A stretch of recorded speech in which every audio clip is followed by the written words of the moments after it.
Good evening, everybody, and welcome to the December 3rd, 2018 Board of Selectmen meeting. I want to welcome everybody at home and in the audience this evening. But before we get going, if we could all stand for our invocation and pledge of allegiance, please. Almighty God, creator of all, we come to you this hour asking for your blessing and help as we are gathered together. We thank you for the many blessings you have bestowed on our community. Tonight, we pray for guidance in the matters at hand and ask that you would clearly show us how to conduct our work with a spirit of discernment and wisdom. Give us the desire to find ways to excel in our work as the elected representatives of the people of Georgetown. Help us to work together and encourage each other to excellence. We ask we would be granted wisdom and discernment in conducting the affairs of town government. As always, for those of us that prayed, we each pray to you in the manner we were taught. Amen. Amen. I pledge allegiance to the flag of the United States of America and to the republic for which it stands, one nation, under God, indivisible, with liberty and justice for all.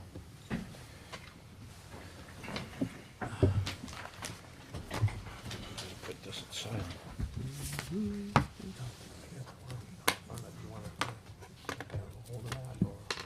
Sure.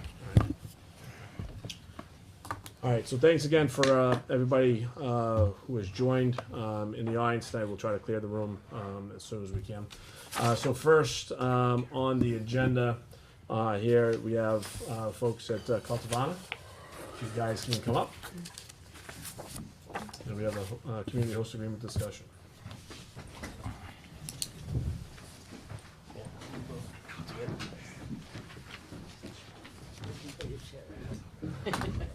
Good evening, guys. How you doing? Good. Good. So for everybody out watching tonight and everybody in the audience, if you could introduce yourselves yet again. Sure. I'm Eric Rogers. Troy Brosnan. Okay. We have Matt Melander right here. Oh, hi, Matt. Yeah. How are you? How are you? Good. All right. So I know that you guys have been before us, before, and I know you guys have been making some progress on the host agreement. So I know Doug and Mike have been working with you guys, to get us to where we are today. So what I'm going to do is get the input of both, Doug and Mike on this, kind of let us know where we're at, and we'll go from there. If that's okay. Great. Unless you guys want to start with something. No? Thank you. All right, Doug. We all worked together and met numerous times to hammer things out in an ever-changing environment. Every time you turn around, there's new changes coming from the CCC, and you have to adapt to them. And we had an agreement worked out that had, tiered type of offerings, but there's been too much controversy surrounding communities that are abusing hosting agreements. We in Georgetown try to stay within that 3%, which we did. We had a handshake agreement, and then everything changed. So we took a section from the host agreement that could be questionably, looked at, and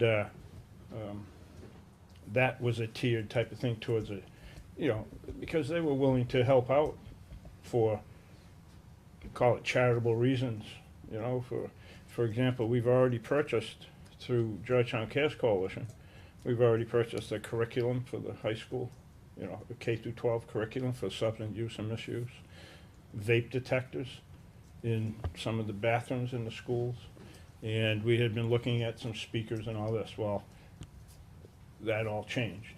So the host agreement that we had with a handshake on now had to be amended. So we amended it, took that out, and we put a 0.25% on the regular fees. And we're at. Now, the way it turned out was that there would have been a higher percentage than the 2.25% that's on here right now, had there been the tiered, contributions, which I feel they were 10, 15, 20, 25, and 25, something like that. So that would have been, higher percentage, but we already had a handshake agreement. And so I proposed just bringing the thing to 3%, but we had the agreement already, and I said I just stuck with it. And Said, okay. This is, the standard agreement's the same thing that the other recreational use businesses have agreed to. And Eric and Troy have agreed to that, Matt. It's all the same. It comes out to 2.25%, which is fine. You know? Okay. And because personally, I think beverages will be the mother lode. But We appreciate that. so that's where you are. If there's any questions about the language is all the same as the other recreational host agreements that we have approved. Okay. Questions from the board? Just on, I thought I did see some minimums in here. Now, how does that affect if that's not up to this percentage? Well, because how that works, Gary, is that there were some minimums in the, payments, all right? But it's the 1.75% or whichever's higher. So Okay. 50, like 50, 100, 150, all that would be the minimum. I just want to be sure that you Yeah. feel your business is going to be good enough to absorb that. Yeah. If you remember in the past, I was a little concerned about minimums because I didn't want to strap anybody down. But if you feel Yeah. that that's okay, They felt more comfortable with the tiered structure as far as those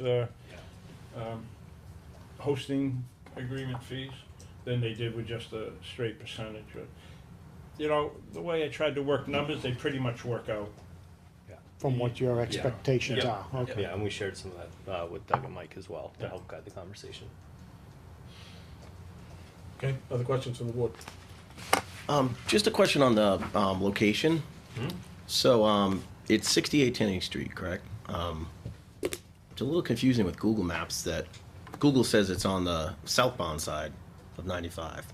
Is that true, or is it No, on? so It's on the northbound, isn't it? side. It's right next to 70 Tenny, where there's an existing structure. 68 is a vacant lot that will be built on. So earlier today, we were actually meeting with John on the planning board to just sort of talk through what that process would be like and make sure that we were sort of square and headed in the right direction with everything we need to do for the permitting on that front. Yep, and it's right across the street from the Longview Apartments, Correct. right? Yes. Okay. Yep.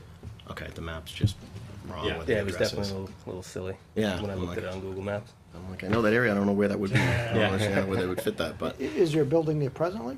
It was not. No. Are you guys the ones building it? The landlord.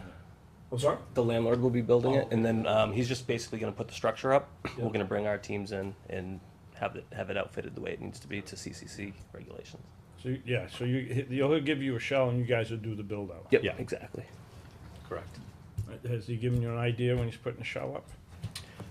Based on the lease that we signed, it had sort of a date of March 31st. There's an option to extend that by another 30 days if there are delays in construction. So those are the rough timelines that we're working with for when he would deliver the shell to us. Okay, so the shell would be complete by March 30th? Yeah, is what we've agreed to. And they have an option to And in extend case of that. weather for another 30 days? Yeah. Correct. Okay, and then how long do you think it would take you for your build out?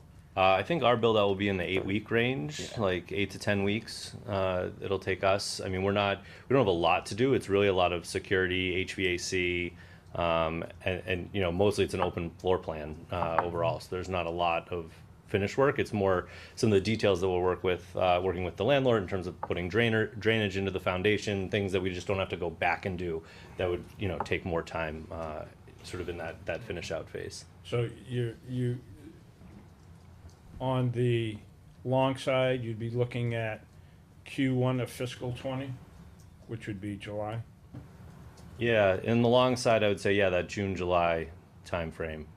Yes, Okay, on the long side, yeah. all right, great. And how long will it take you guys to get products, up and running?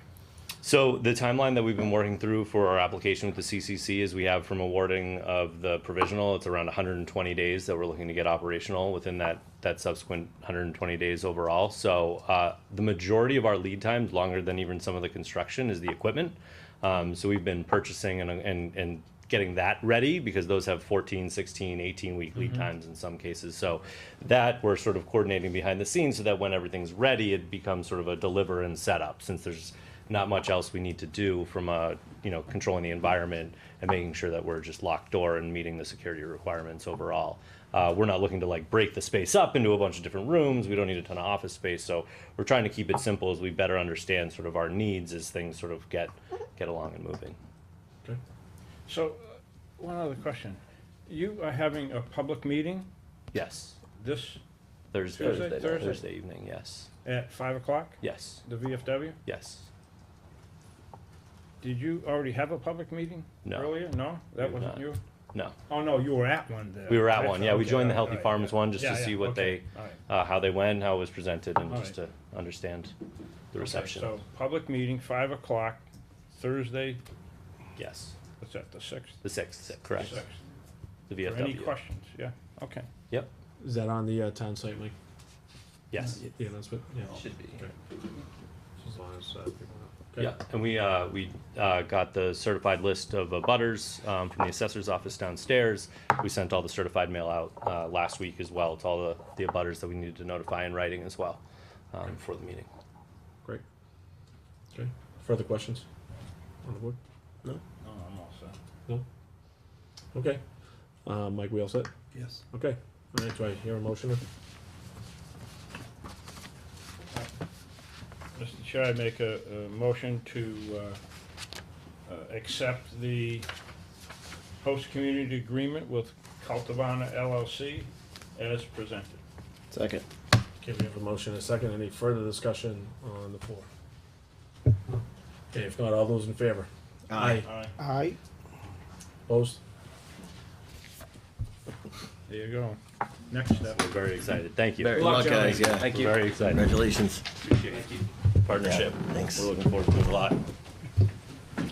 We wish you the best. Thank you very much. Good luck. Wish you the best. Thank you. Yeah, wish you the best. Thanks very much. Good luck in the future.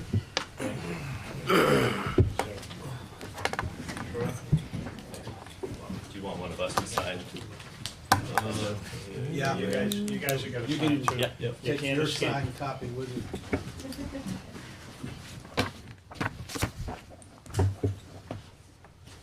Oops. There's another one here, John.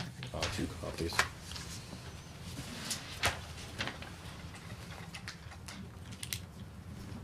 Do we know which one's which? Pardon me? Do we know which one is which? One is, I don't remember. Yeah. Okay. They're both They're the same, right? Okay, if I just initial each corner so that,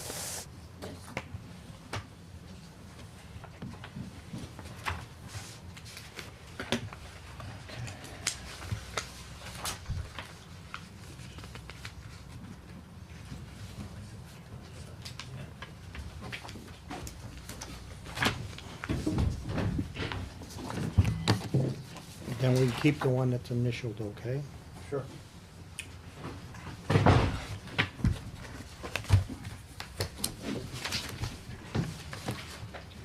We don't have the ceremonial pen where you get one pen for each other.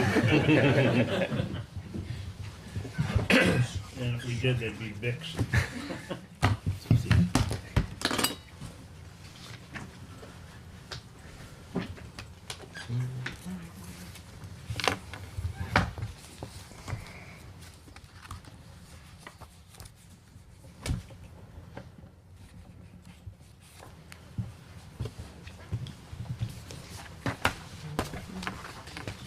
Mr. Sadler, Yes, sir.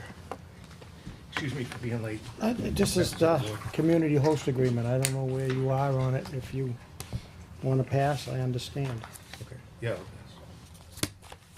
pass. Or do you want it passed over to you? I'll pass. Okay. Thank you. What's up?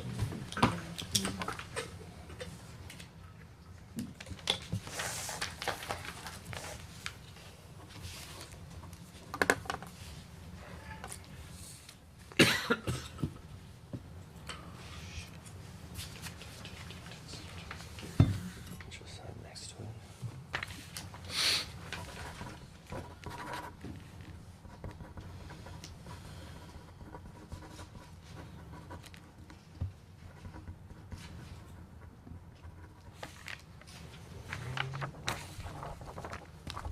set? If you wanna pass them over, and that's one. Yeah. You just initial one. Yeah, Yeah, I this is just the one. initialed This is the one. one that he initialed. I think that. Maybe we keep the one that I initialed.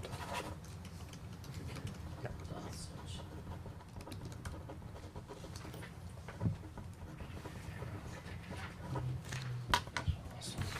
I'm gonna switch it. Yep. The initials.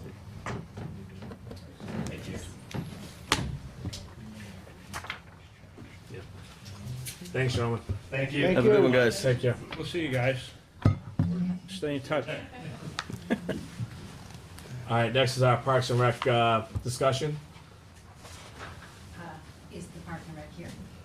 Not yet, but we can get started. We're happy to chat Absolutely. with what we know. Mike and Carol, what's going up? You have one member. Oh, Gary's, yeah, Gary's Gary, you're our on Park and liaison. Rec, I didn't know that. Well, good. You can help We just appointed him like a couple months ago, right?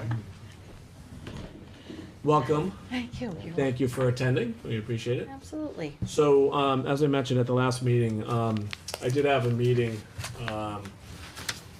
with Mike and Carol about, kind of what, Carol's vision is for the rec center, and how this might play in to the new rec center, and in really implementing, both, both a seasonal perspective, but also a full-time perspective as well.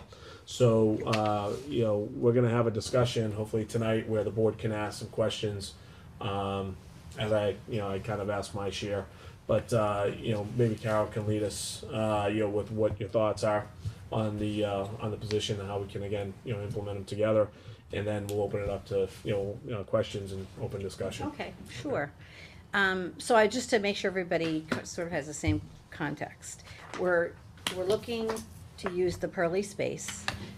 If, I know some of you have been over and have actually seen it, but if you haven't, feel free to come over anytime. Either Mike or I will be happy to show you what we're thinking. But there are actually, 2, 3, 4, there's actually six different spaces up there that we can use for different types of activities.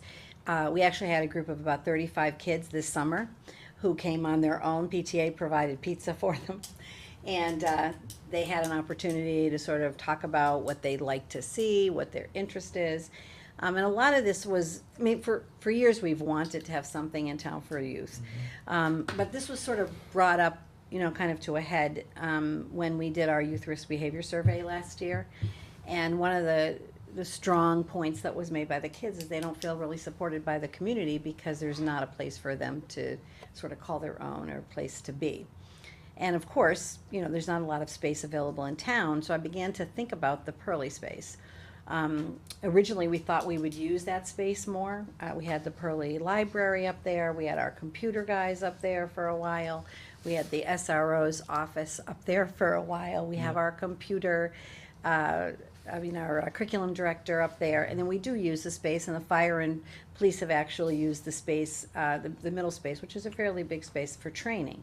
And we do use it when we have a big training for art, so we don't have to close the libraries and then kids can't use them. And so it's really served well, but what I've decided after watching it for 2 years that really it could be used for another purpose. For example, we moved the preschool library down to the preschool because it was really out of the way for the little preschool kids to toggle all the way up there to the space. So that's been relocated down into the preschool itself. Our tech staff has been located pretty much to the schools now, so we use it for storage, but really a lot of it is going to be surplus, and some of it can be repurposed for the youth center or rec center. But that room pretty much will be cleared out. The other rooms have tables and chairs in them.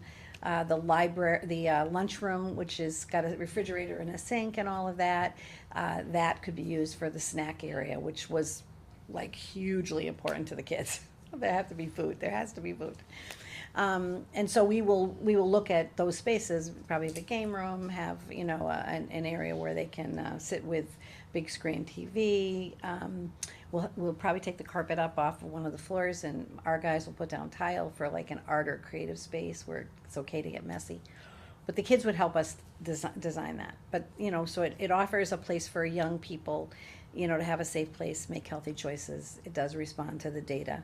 And a mom was just telling me the other night that we need it for one thing. She said her daughter, after school, she hangs out at Dunkin' Donuts, you know, and yeah, and I mean, I'm sure that, you know, if they're buying things, Dunkin' Donuts doesn't mind, but, you know, I'm not sure how they feel about them sitting there for, you know, 2 hours while their parents, you know, if you're not playing sports, there's not a lot for you to do. So, you know, I think a lot of people feel like I have to say, of all the projects that I've seen come up in town, this is one that sort of has broad support. I mean, every single group thinks this is a great idea and would like to see it happen.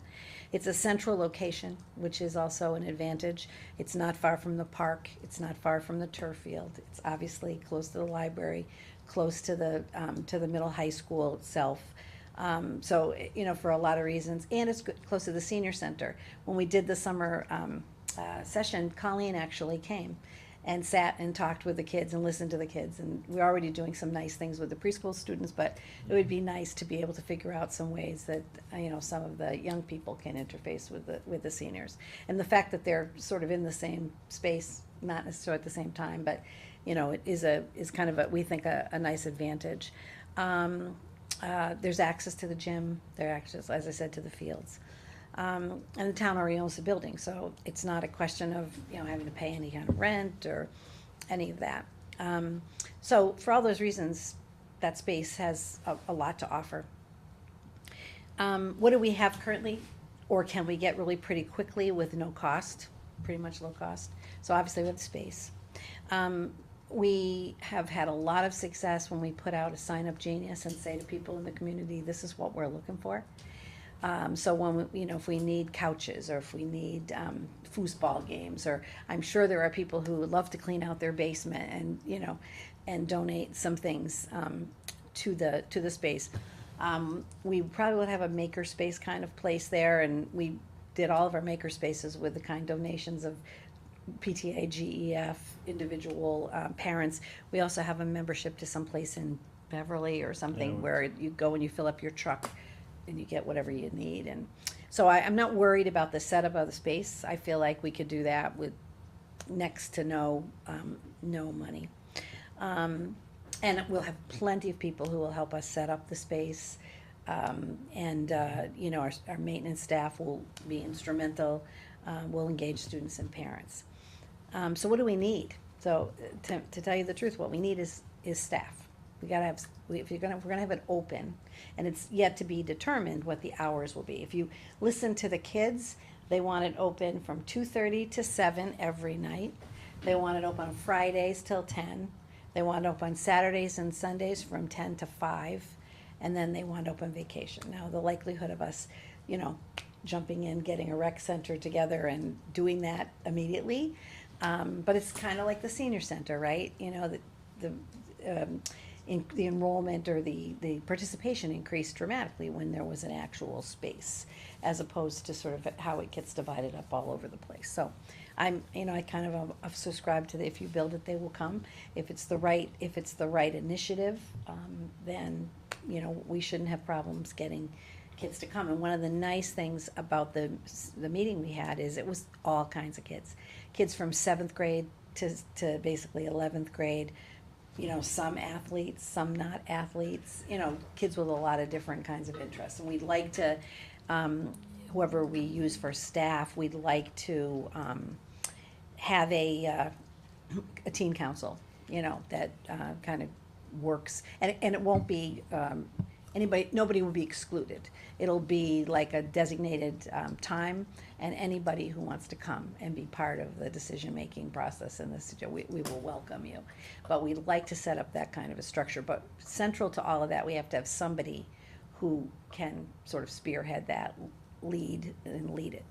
So when Mike and I were, because, you know, PTA wants in, so they've got a little bit of money to designate to it, probably enough to get us through, like, 3 days a week if we started in January, just to see if it flies. But long term, right? And I want to be clear, it's a school location, but it's not a school program, right? So we're not going to run it. We're happy to help with the programming, but we see this as a town initiative, right? just like the senior center, sort of a town initiative.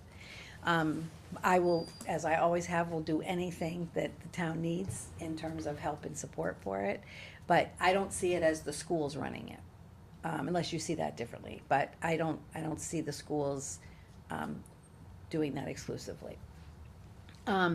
So we began to say, who else might have money, right? Who else might, because we are sort of the king and queen of redirection of resources, right? We come up with creative ways to do it, but it doesn't always cost us a lot more money.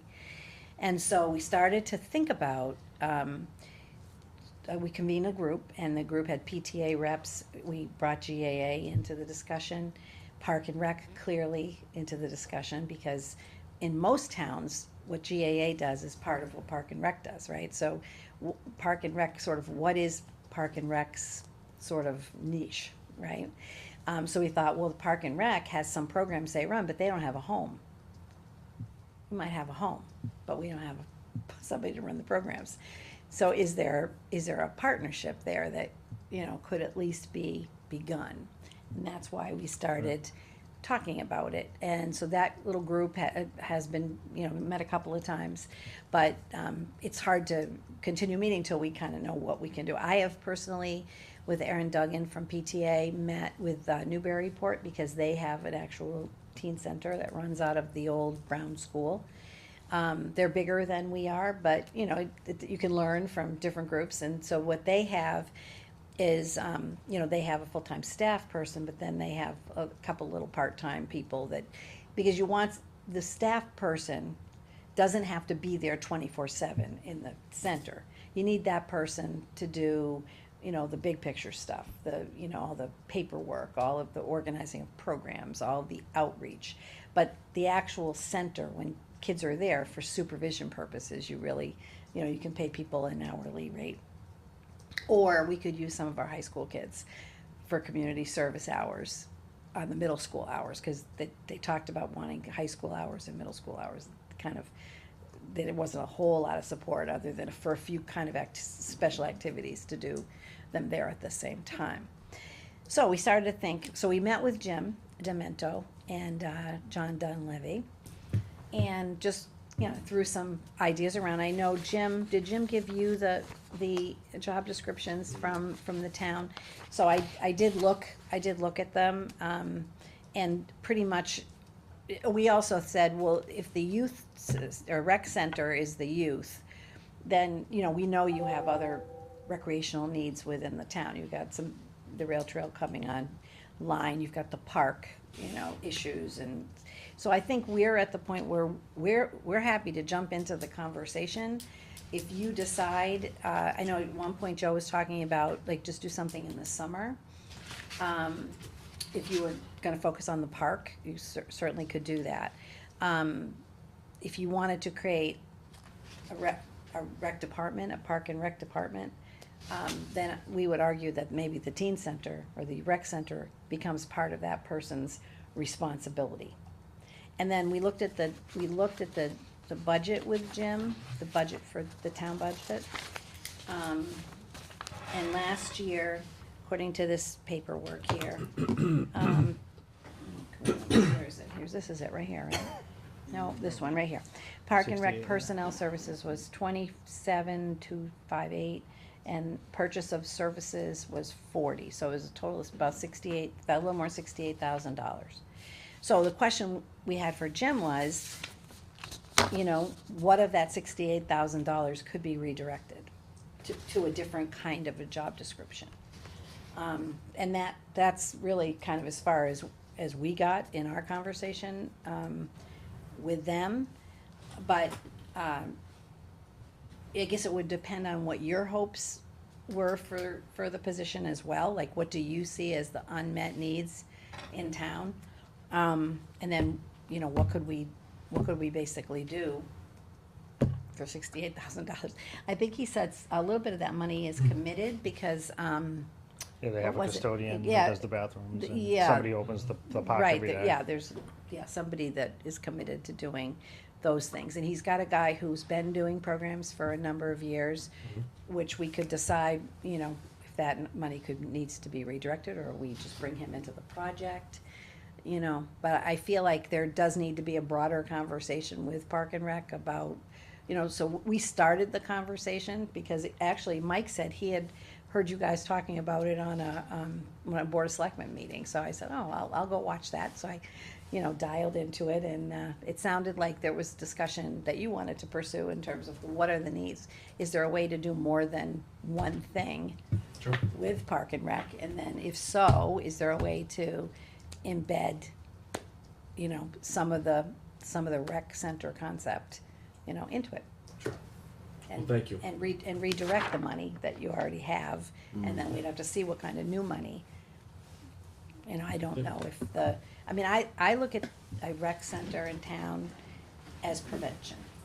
You know, so when I think about the money, the marijuana money that may come down the pike in the next few years, you know, that, you know, the whole idea here is if we keep youth engaged positively, then the less likelihood that they're gonna engage in risky behaviors is gonna be a reality, so.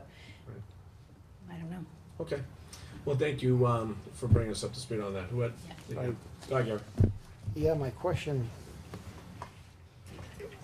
would be, with just what you mentioned now with the money, and I know Doug, you're trying to redirect some of the funds from the cannabis that I guess they changed it. You can't put it directly towards educational or whatever it is that I'm not that familiar with the term that you use it for.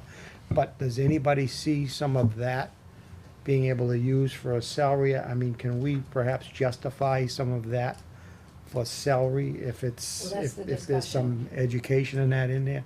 Yeah, that, In the last 10 days, there was an article in the Globe where the CCC was quoted as saying that they'll consider education programs an impact, which they never had qualified that before. But now they've included that type of thing that we've been doing Yeah. with Georgetown Well, Cares they've Coalition. probably gotten They've- some pressure. they've said that can now be considered an impact. Yeah, that's great. Bruce Tarr's been very supportive of this, and I actually also met with Ed Doby and brought him up in the space, and he left feeling like, you know, he really would like to see us get behind something like this. So, and Bruce said anything he could do, so I wasn't sure if the state had any earmark. I was in his ear as well as you were, Doug, about, you know, we need to really use this money to do good things in these communities. The CCC is so inundated, Oh, I they know. haven't been able to address Yeah. most of those issues, and they still have other areas Yeah. of the statute that need to be addressed with rules and regulations, you know, Right. like farming and Yeah. social cafes and delivery and all that, and they haven't even got there, so. I mean, our goal would be to try, you know, depending on, I mean, obviously we need to think about it going forward, but to see what we could do to get it up and running, run it even on a soft opening, you know, 3 days a week or something, just to, you know, like 2 days a week and then a Friday night. But the thing is, what we don't wanna do is set it up and then actually have it, Jimmy? set it up and not be able to have it fly. You know, that would be very disappointing to the kids. so if I could continue, Mr. Chair, with kind of put the same question to Mike, do you see it as a finance officer, as a way that we can Jim? do this? Because I mean, on the other hand, if we go to a more full-time position, there's gonna be benefits that I guess the town would be picking up that end of it. Yeah, I mean, anything, unless it's a temp, right. If Well, it's over 20 hours, yeah. we have to offer benefits. It's looking like if you combine this as the talk is, it's gonna be over 20 hours, I If think. it's a full-time. If we'd have just left it with Park and Rec and what we talked about here previously and what Jim had brought to us, it looked like it was gonna be under that. So, I mean, if we combine the position, then it's gonna bring all the benefits that go with it, I think. Yes, it will. So, but do you see, as a finance director, being able to, I mean, budget-wise, being able to bring some of that cannabis money over here, okay, and then still, I mean, it's gonna probably be a whole new learning curve for you, because if we're gonna have to claim impact fees, you've gotta track that, correct? Yes, the answer is yes, we're supposed to keep track of it. You know, a youth diversion program might, you know, fit the bill for something like that. The problem is, you know, we're not gonna see a steady stream of marijuana money anytime soon. We're scheduled to get 125 in May from Healthy Farms from the medicinal. And as soon as they start selling recreational, then 6% of whatever they sell will, Recreation. but then we have to, you know, count that, right now, we haven't, budgeted any of the revenue. It's just coming in as to the general fund, we don't spend it, and it ends up in free cash. Well, we did spend 17 or something for legal fees we pulled out, I think, at one Yeah, point. before they And, yeah, took it away from us, yeah. but we can't do that anymore. I think, We But would it's have, still there though. it's, Well, I mean, in the general fund. no, it's actually, it's in the, free cash. Free cash, okay.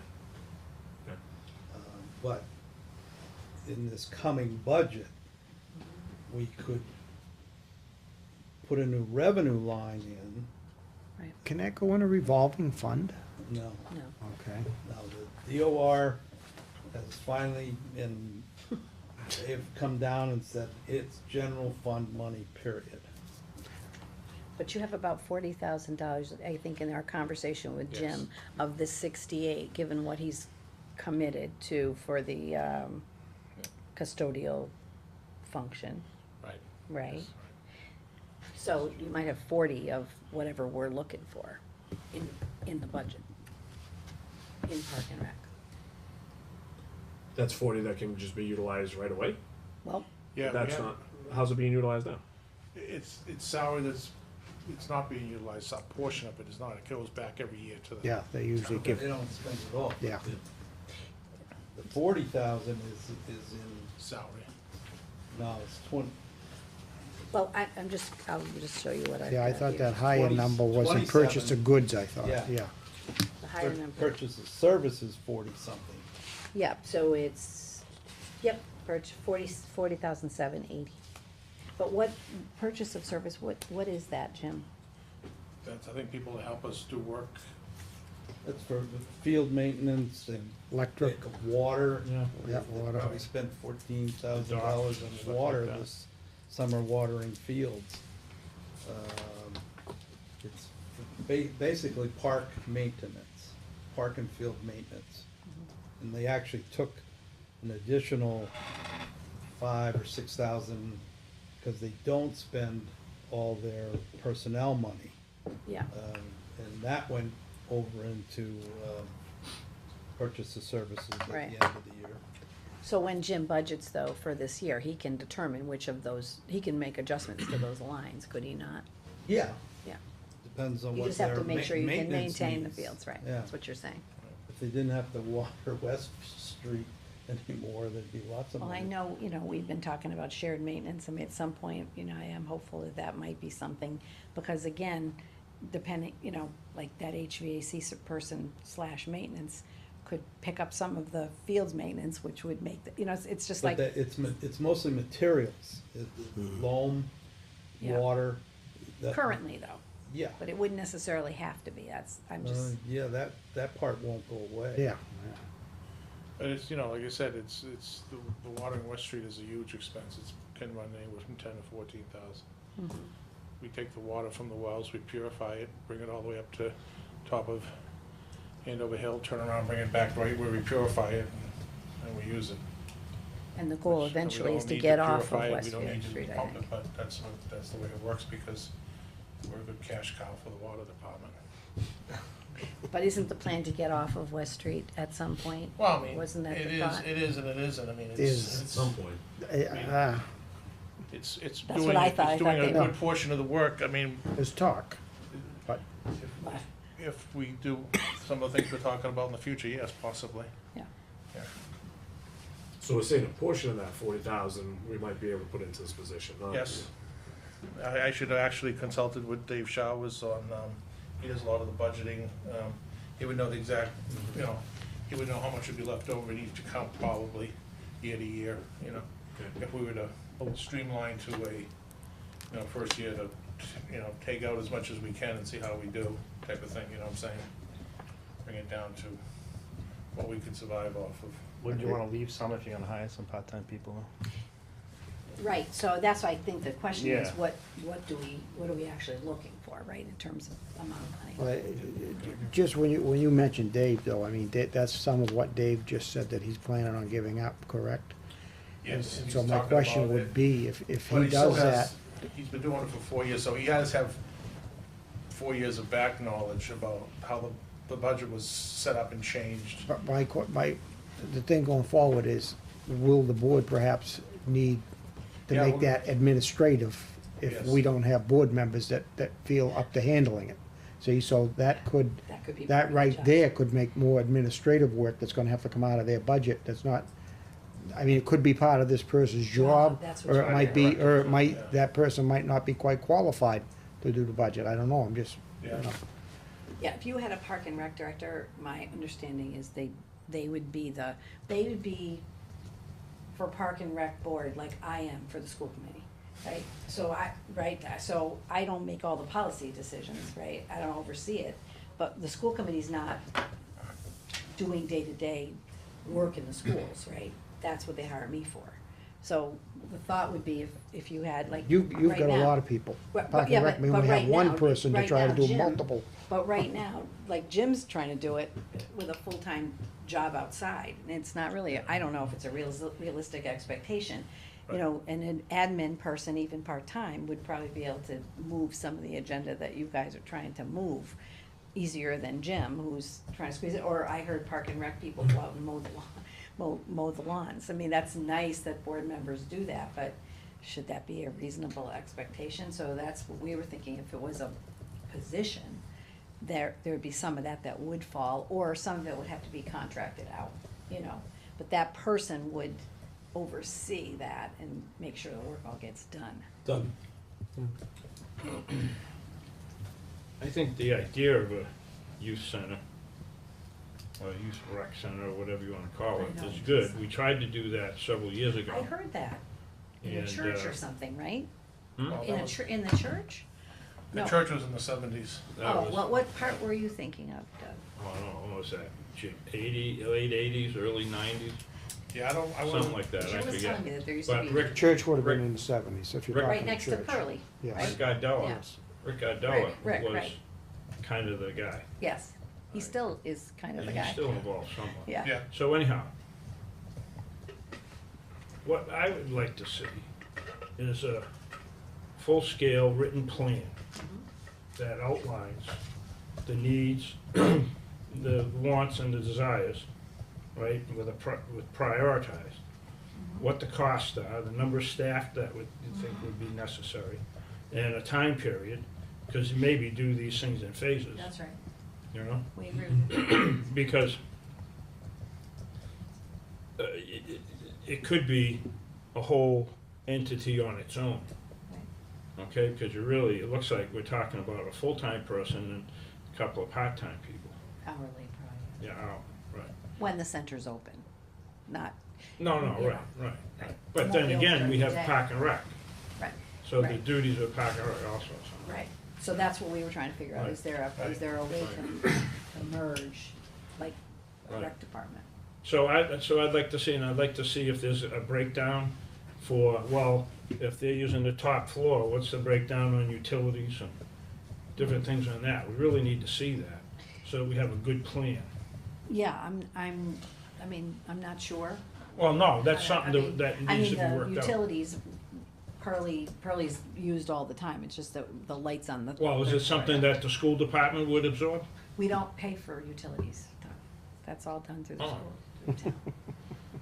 Oh, you're generous. Sometimes utilities is something you want in your budget, because if you have a light winter, you know. Okay, all But right. we don't have utilities in our Okay, budget. all right, well, strike that then.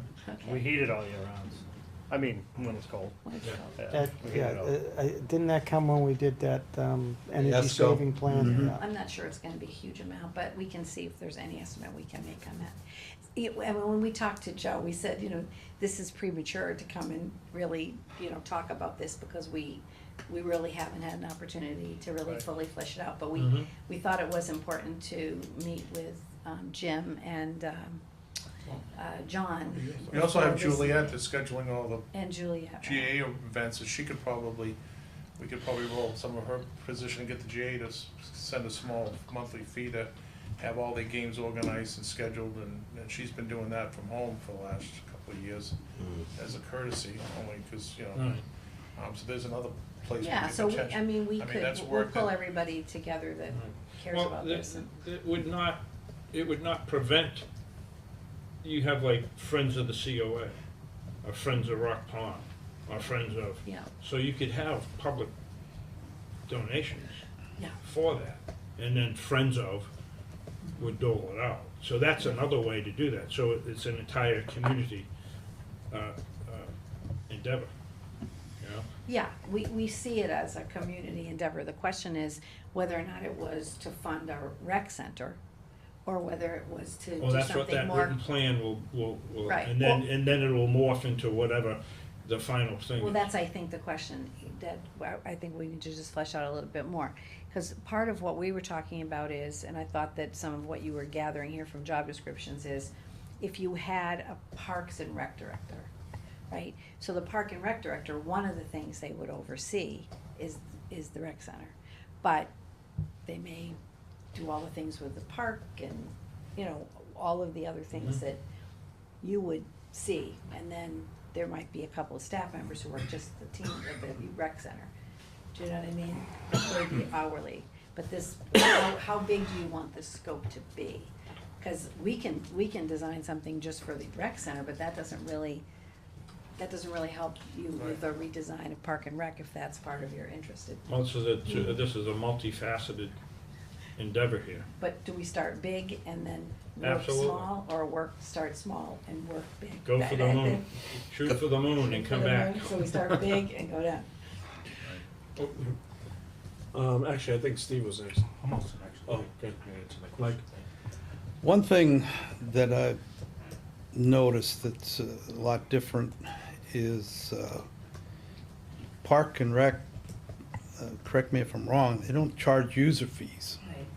Right, And every yes. city in the country charges user fees for park and recreation. So user fees, Yeah.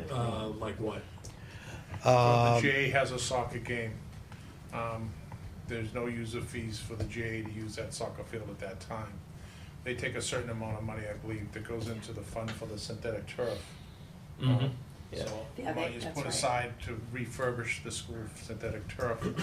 On private organizations, we do only if it's, say, adults wanna do soccer on Sunday morning, we charge a small amount of money. But we've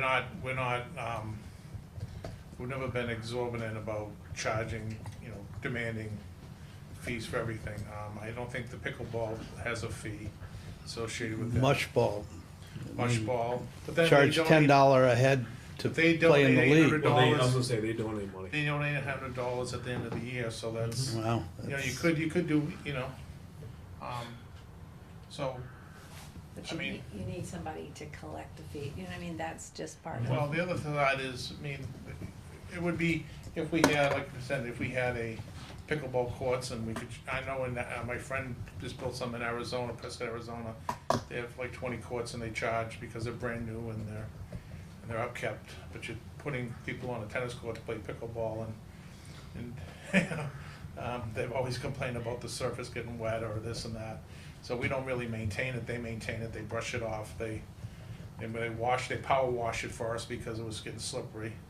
So there's just some service in kind at the same time, but I have no problem going to a full charge, but then you gotta get someone like Juliet to go to every person, you didn't charge, you can't play, we're gonna call the police, you can't play a pickleball on week 2 because they didn't pay in week 1. Well, you have to have like an organized league or something. Right, you have to have an organized league, and I'm saying a person could do that, but right now with Juliet, with all the different age groups and all the different GAAs, she's just making sure that 4 teams aren't at the same spot at the same time.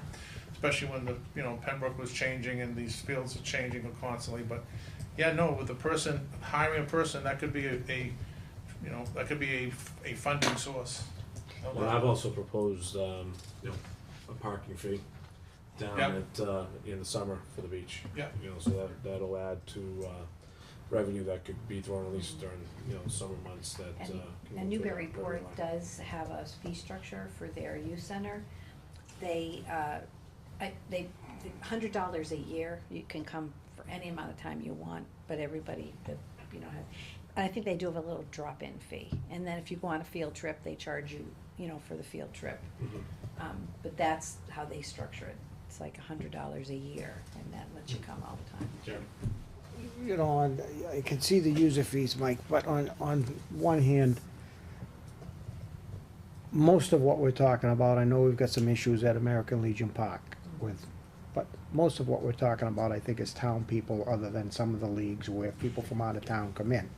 And if we went to user fees, one of the things I hear now in high school and school sports is the cost It's an of extra it. tax, yeah. And so, I mean, if it's being used by taxpayers, I know we have to look for new revenue sources, but I find that a tough way to go when, the town is already collecting high property taxes, and this is something that we give back, that people expect. And my question for Mike would be, you know the makeup of the town as well as anybody right now. Do you see the Park and Rec as a good fit for this, or do you see perhaps 2 part-time people, because I'm gonna get into the benefits again, that perhaps if it's 2 part-time people, we're not, in the long run, ended up paying health insurance, a pension at some point further down the road, and, the other benefits, vacation time and that go along with a full-time position. Well, it depends on what the What you wanna do. final thing looks like. I mean, you can go with seasonal help, and you can work them 40 hours a week, and you don't need to pay them benefits. But, once their season is over, then you lose the Well, I- benefit of their I know the labor, talk too. at the Park and Rec was that a lot of what you look for, you said was, it makes a good position, a part-time position for somebody such as a school, Also, all the such history as is, a school teacher, because they can now work the summer Right. as something like The that. last They can 3 work a people- little part-time, but you'd be taking that away, or do you see this as something that perhaps some teachers might like a little part-time income, and where it's for the town, does that now, I know we had a problem with like the fire department, if people on the town or on the fire department, it ended up going towards their full-time salary, I believe, correct? Overtime would that- would that- Yeah, would you that- run into overtime. Would that be the same with, Yeah. as what Jim's talking? We have Yeah. that same problem with our Yes. extended day programs that we run. We have to be very Okay. careful so that people. Okay, so there's a into caution, overtime. so looking at something like that, it might be better to go with full-time, because if you ended up with overtime, the problem is, you're asking someone to work 40 hours and, at 2 weeks at the end of June, July, and August, which is down the beach mostly. And that works so well with a teacher who's looking to raise money, a young teacher, and then you can work either 10 or 15 hours the rest of the year just to make sure things are getting done. I think I mean, that's summer. it just, Dick Parent was the last one who ran a summer program. He was a business teacher, and then Peter Ivancy was a teacher. He ran some work. were they from out of town? They were from town. They were Oh. one was a teacher in Georgetown. One was a teacher in Havel, but he grew up in town. So does that end up, Well, the teacher's salary is based off 184 workdays, right? but if it's a completely different What's the department that salary? he's going to work for, this is my question. Yeah, I think That- that's. How does that end up with overtime and stuff? Well, it wouldn't if it's a seasonal job. If It's a summer job. If it's, a specific time, you don't have to follow the, even federal wage guidelines. There's different federal wage guidelines for seasonal. That's how we pay the caretaker at Camp Dennison. He's a seasonal employee. If somebody was an exempt employee and they can't get overtime, then how would them having a part-time job in another department in the town, that wouldn't have any effect on benefits and different things like that? Well, like Carol said, though, if you're talking school teachers, they've got a 180-day contract. Mhm. So they're not getting paid by the town after that, by the school. Right, so that wouldn't have an adverse effect on, they're already getting benefits, they're not gonna get double benefits No.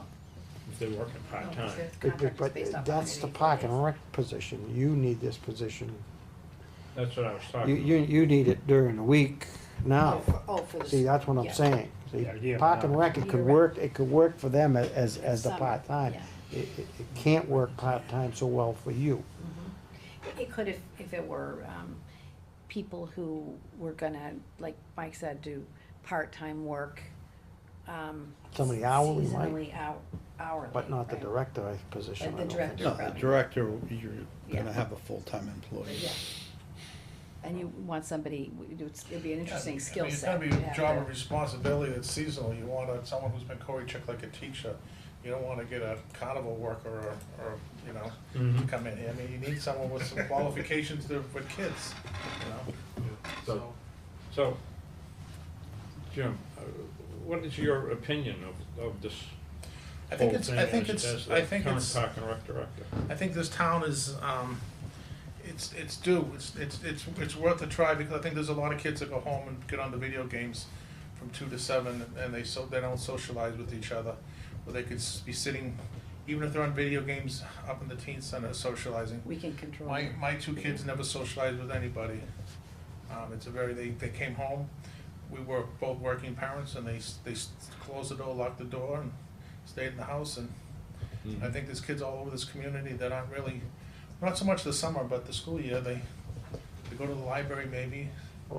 Well, we also, if you remember, going back to Gary's point regarding the marijuana, I brought up the fact that we're also looking at a couple basketball courts in the back where the rec center could be, bocce, all that kind of stuff. So during the better weather, not only will that be a rec center, but there are also a lot of kids that can congregate around a couple of basketball courts and things like that. So to Jim's point, again, you're taking them out and you're kind of getting them outside and doing some things. Kids at that age gotta socialize, and I don't think there's enough of it from this generation. And to my point, the marijuana money it goes along the same lines. Right, Gary, is Prevention. prevention and keeping kids Well, outside. he hit on something that I was gonna say now. We've had the library director here in front of us, and one of the things I know finance has been, last year they had hoped to get her the money to open on Thursday. Is that the day they're closed? And it didn't happen. And one of the reasons they say is because there's a lot of kids now that do go to the library after school.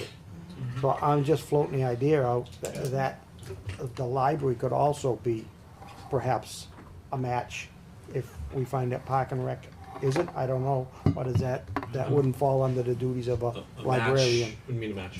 Excuse me. As my question earlier to Mike was, do you see any other department that this might fit under, other than Park and Rec or school? Oh, you mean the money I don't know. allocation? I don't know if the library might be a department that is somewhat a match for this position. They're on our planning team. Yeah. They're helping us, because what No, I I'm don't not- wanna do is compete with them, Uh, right? Right, that's what I'm saying, they've yes. invested some energy in So- trying, but maybe if they're not open on Thursday, and right now there's demand, if the teen center or youth rec center's open on Thursday, then it's no longer a challenge for them, because there's no, Yeah, I'm just trying to think Don't they outside the pick- box. I'm No, not we saying are Park too. and Rec isn't a proper match. I'm just saying, are we going down the right road to just look at all the avenues? The library Yeah. department might be another match for this type of a There's project. 2 kids, there's kids waiting for their parents to pick them up, and there's kids trying to study.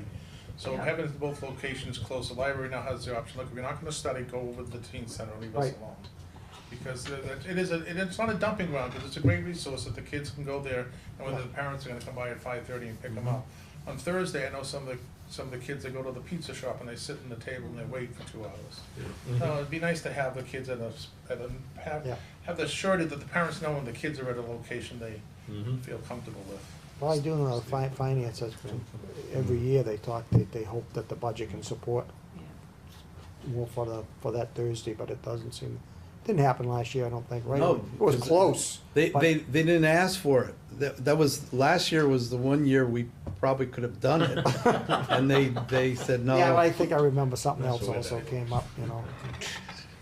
Isn't there a teen-like room in the library that kids? There is. And they play video games in there. I think so. They got some grant money and Right. they got some cool chairs and, yeah, there is. That's Okay. why I wanted to make sure that Sarah was engaged with the conversation, because when we first convened the group, we said, who in town basically cares about youth programming? right. So we tried to get everybody, GEF, BTA, GAA, Park and Rec, schools. It could even be the Have three. you received know, any so. feedback from her in terms of that She- area? Well, Is they it? came to the first meeting. Oh, they did, And- okay. Yeah, and, again, we want them to be our partners, because like Jim said, there could be some things that, you know, sort of they specialize in, or they are open certain days of the week, Right. right, and then I- maybe it's the That's 2 my days question that- is more, are they seeing the kids socialize in this area, or is it just the kids going and play video Yeah, games? well, I think we'd have to ask her specifically, I don't think I asked her that Okay, I just question. didn't know if you got that But, you know, feedback. we could figure out, especially if we did some kind of a soft opening, what are the days that we're gonna be open, and what are the days the library's gonna be open, so there's coverage for kids 5 days a week. Right, and then, you know, Perhaps even more. so it's really just a matter of, like I said, we're at the early stages, you know, but we don't wanna get everybody's hopes up if it looks like there's not gonna be any money for it. Right, so sounds like we could get some from redirection, maybe some from fees, although I think the fees are really just to, for the rec center, we just to offer more programs, you know, so, you know, give some subsidies for kids that we know can't afford to go on the field trip, you know, just something like that that's, they charge a little bit of money for snacks, cup of noodles or something, they charge a Pay for buck. coffee. But then it pays for the replenishing of the supplies, you know. And you know, we've got the vehicle to get additional supplies. I'm not worried at all that we're gonna have things coming out of the woodwork in terms of the supplies and materials that we need. It's really the sort of, how are we gonna staff it? What do we need for money?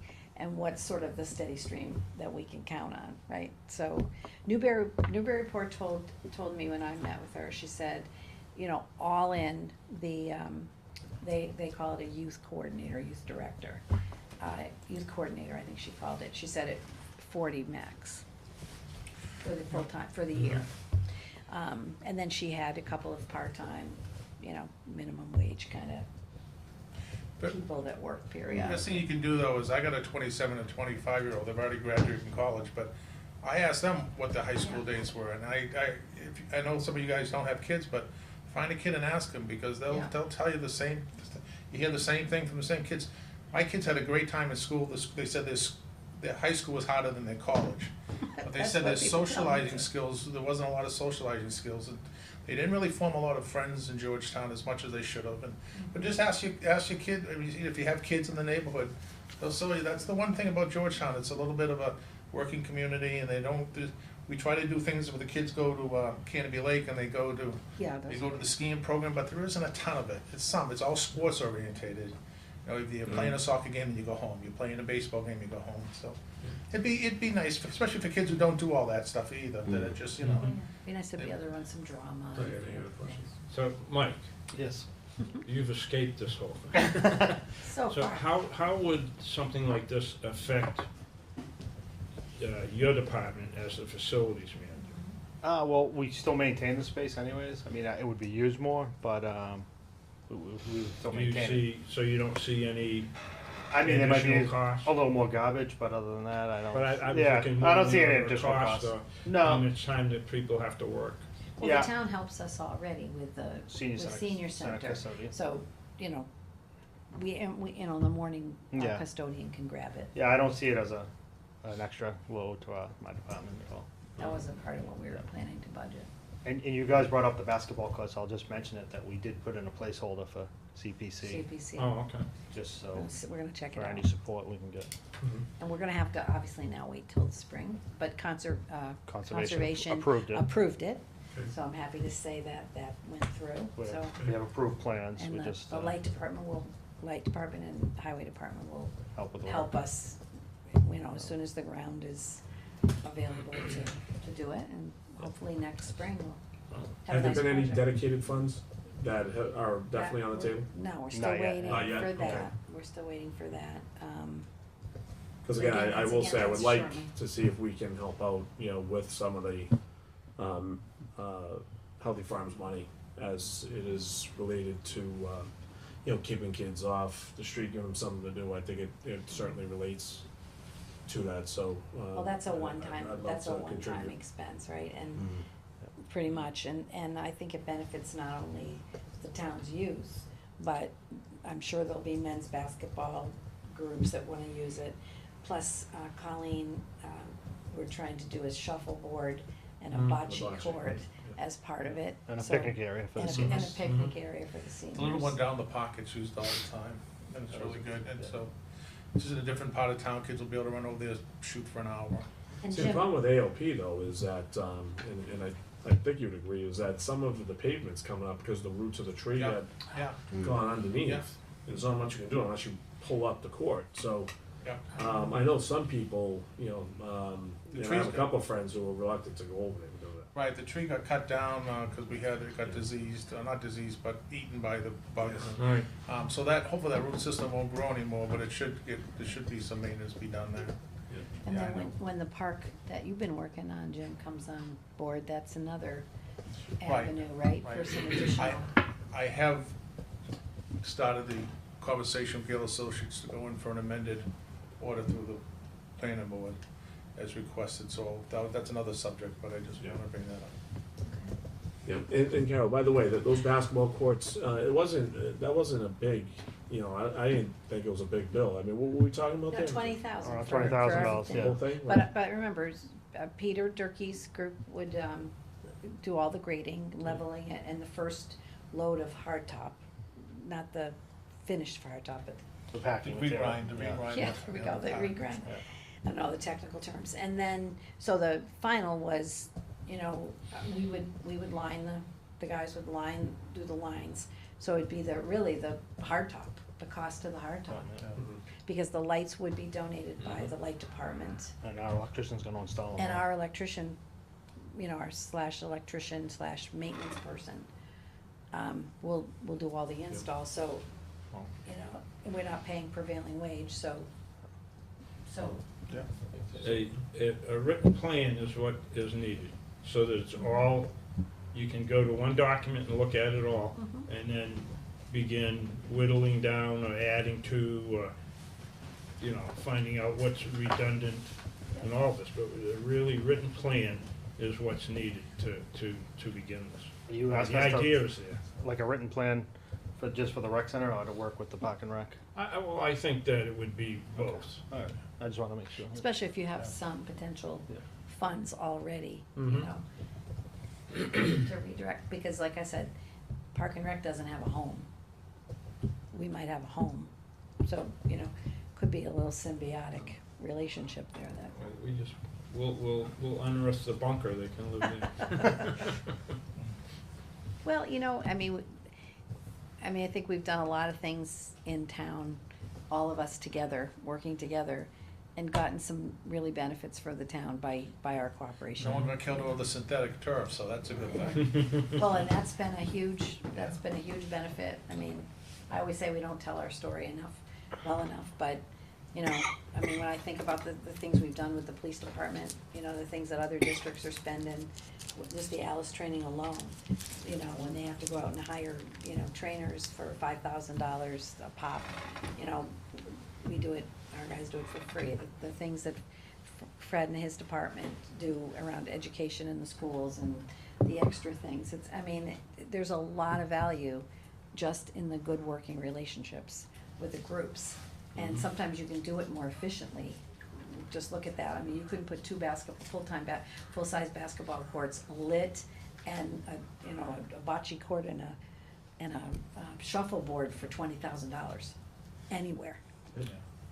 Right? Usually just the design alone would cost you $20,000, right? Don't say it too loud, it'll come up in this price. Okay.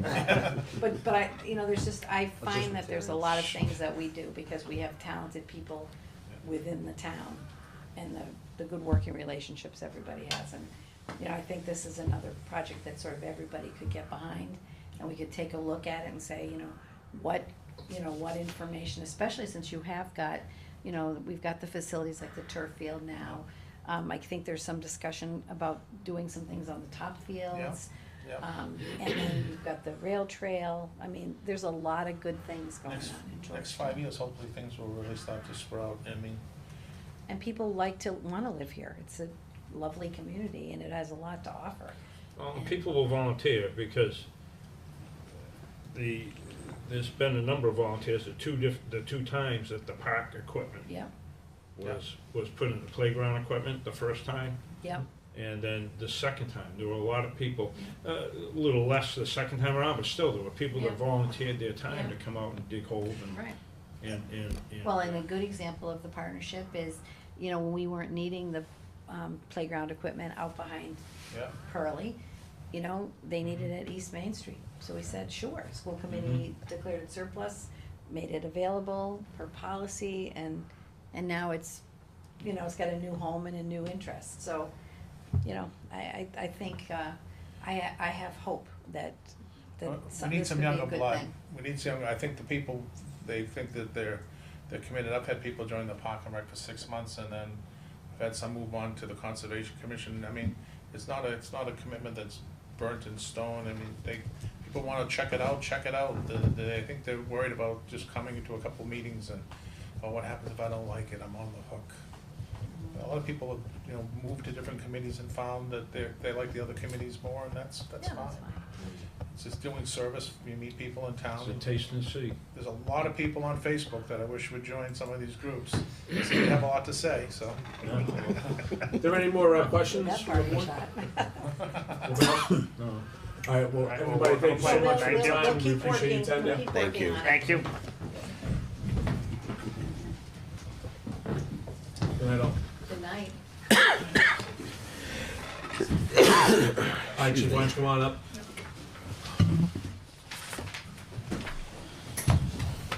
Thank you for your patience. Yeah, no problem, thank you.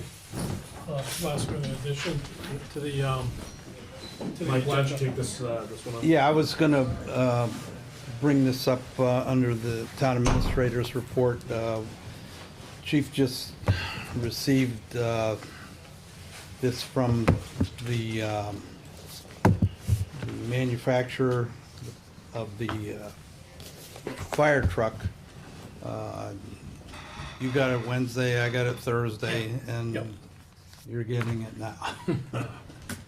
Is this the one that? Yeah, it's gonna replace engine 5. Yeah. Yeah.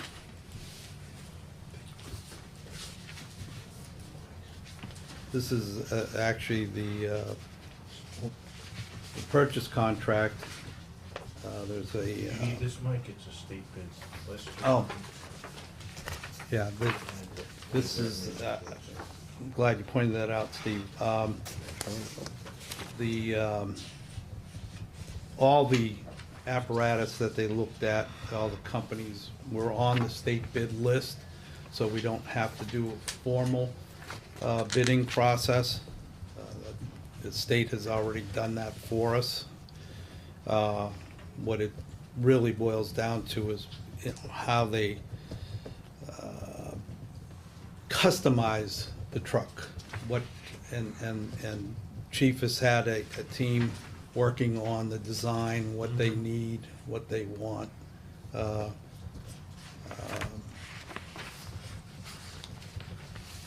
And there's probably it's over almost 99 pages that I didn't think you needed. It's all the specifications down to, you know, wiring and fuses and everything else. The expert in the fire department have reviewed it, and they found that this KME makes the truck actually in Pennsylvania, small former coal mining town, Nescahoning, Pennsylvania, back where I come from.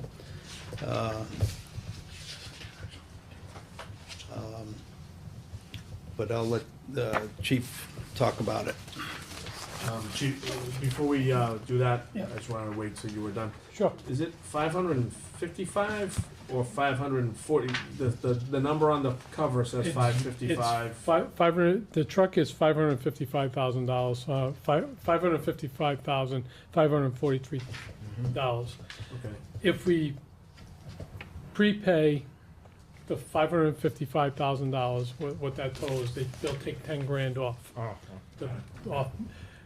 We have 530,000, that's what we got from the insurance company for from the fire from engine 5. So I had spoken to the sales rep today, and if we take that $530,000 and pay KME, they'll end up taking $10,000 off. So we'll only be on the hook for about 16,000. There'll be a difference. Okay. Go ahead. So, it says here, once they receive payment, it'll take about up to 13 months. Yeah, A year about to a year. 13 months Yep. before you would get the pumper. Mm-hmm, yep. And part of the reason is, everybody's got money. That's a lot of the manufacturers, even the ones when we were looking at, their production time was anywhere between 300 to 365 days. So, and it's, like I say, people are buying fire trucks, communities are buying. So then, has the insurance company already, We have money. we have the money? Oh, yeah. Oh, okay. I got a copy of the check on my desk. Oh, okay, all right, good. Yep. Well, then, that slashes out. Yep. Yeah. Is this a brand new truck? Yes. It is. Okay. Yep. Just looking for the year. Is there a year? 2019. Actually, why don't you tell us a little bit about the truck, what you're getting, Yep. and we'll open it up to some discussion. Okay, well, it's a KME model. The cab is a Predator Panther, 1,500 gallon a minute, custom top mount bumper. It'll carry 750 gallons of water. It'll also have a Class A foam tank. It's gonna carry all basic firefighting equipment to get us started, but it'll also have a complement of ladders on it. SCBA medical, the extrication equipment is gonna be carried on it as well, with hose for attack, and also our large diameter hose off the back of the truck. The idea of this truck is gonna be the first due out of the central station. So when anytime they go on a call, unless the ambulance is specifically asked for, or the ladder truck, that truck will be the first truck out the door. So, pumping the fire, unless it's the northern part of town and engine 4 gets out first, then it would be second due. How many gallons per minute did the 1,200. front pumper? 1,250. 1,200, so you get. 1,250, yeah. you get Most of the a little pumps higher. nowadays, trucks are being inspected 1,500 gallons a minute. What other qualities does this truck have that your current truck doesn't have? Well, it's What other abilities are you gonna have with this truck? Well, it's gonna be first due. It'll be rolling to structure fires, master boxes, car accidents. It's a lot of it's user friendly, and that was one of the things that I wanted. And also, I wanted it to be, the hose bed's a little lower, but the attack, or what they call the Matty Dales, which is the attack lines at the midsection of the truck. The hose beds are gonna be low, so the guys don't have to step up on the step to grab the hose. But off the back of the truck, the hose bed's gonna be a little bit lower, but not much. So it's just the way the design of the truck. When I asked for lower hose beds, to get lower hose beds, we lose compartment space. And this truck's gonna have more compartment space than the truck we're replacing. It's also gonna be about 3 feet shorter as well, so it'll be more maneuverability. The turning radius, which I believe is on the schematic, is under 200. Should be, I think you have the schematic there, Fred. so that was one of the other things, is maneuverability. Yeah, the wheelbase was 199 inches. Total length of the truck is 394.5 inches. This is also gonna have it's gonna be a 5-man cab. It's gonna have a rehab cooler, which is gonna be where we're gonna be able to put water for the members if we're on scene, long duration incident. Just be able to at least get them hydrated. Some of the other features are gonna obviously have AC, which is come standard. One of the things we did is we had a couple of members take a look at the truck and kind of look at the body and where's all the equipment gonna go. So we kind of laid it out that way. So kind of part of the user-friendly method. So that way there is as I said to the guys, you know, I want to be able to, when the truck comes in, we put the equipment on it, and then 2 months later, we don't want to be changing the equipment around because something didn't work right. So we kind of looked at that, and they laid out the truck the way they wanted. If you see the schematic, what I was talking about, with the Matty Dales being low hose beds, and on the passenger side of the truck, which would be the right side of the truck, the generator on the truck is actually underneath the catwalk and part of the body. So that, a lot of times with a fire truck, if they spec a generator, either goes up top or it'll end up in a compartment, so it'll take up some compartment space. This here is the way they designed their truck is they kind of use some every available space. And also, we're gonna have on the left side of the truck, you see the compartment door in the middle of the cab. That's gonna be a compartment that you'll be able to access it from the inside and be able to use it for storage. And also, this is gonna be for the drivers. On the outside, it'll be the driver's gear plus his SCBA pack and cylinder on that as well. It's gonna have all LED lighting around the truck for scene lighting and emergency warning lights. Pretty much for first due frontline pumper. Class A pump, meets the NFPA standards, which we're governed by, 1901. And it'll have a NFPA full complement of ladders, like I alluded to. Chief, what's the expected life expectancy of this? Is it Should be more? 20 years, 20, maybe 25, depending. You know, I mean, they build a good truck. It was a tough decision when we get down to the end. It really was, because we were working with a couple of different manufacturers, and they both wanted our business. But I'm very comfortable with the decision. I think we're gonna have a good truck that's gonna serve this community for the next 20 years. What type of warranty do you have?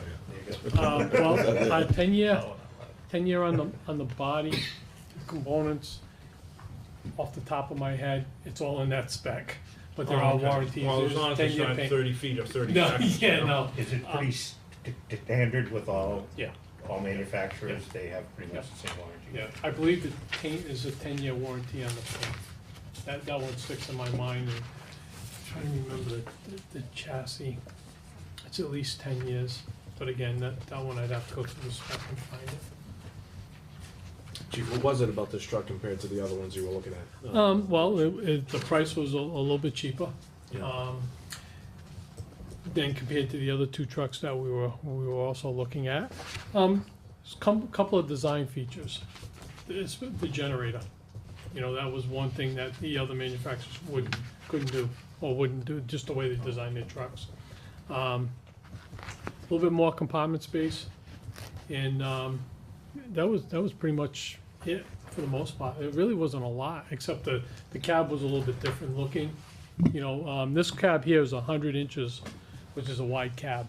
Because one of the complaints, and I even had this complaint throughout my career, whenever you got in the officer's seat up front and you had your gear on, when you went to shut the door, it was always tight. You didn't really have a lot of room. And, you know, our gear, you know, we have the cargo pockets on our pants, which kind of guys put stuff in, so it kind of makes it bulky. We're here, this cab's a little bit bigger than the other one, when we get down to the final two. And, you know, it's just a little more room for comfort. And you can see the schematic when you're looking down at the truck, the layout of the interior of the cab. And the other thing too is with the KME, in the back, the visibility looking out from the jump seat area, because you have one rear-facing seat and two forward-facing seats. So the guy in the back sitting forward would be able to see the same thing as the officer and the driver as well. And then what do the firefighters think of this? No, They all participated in that? Yep. Yeah, good.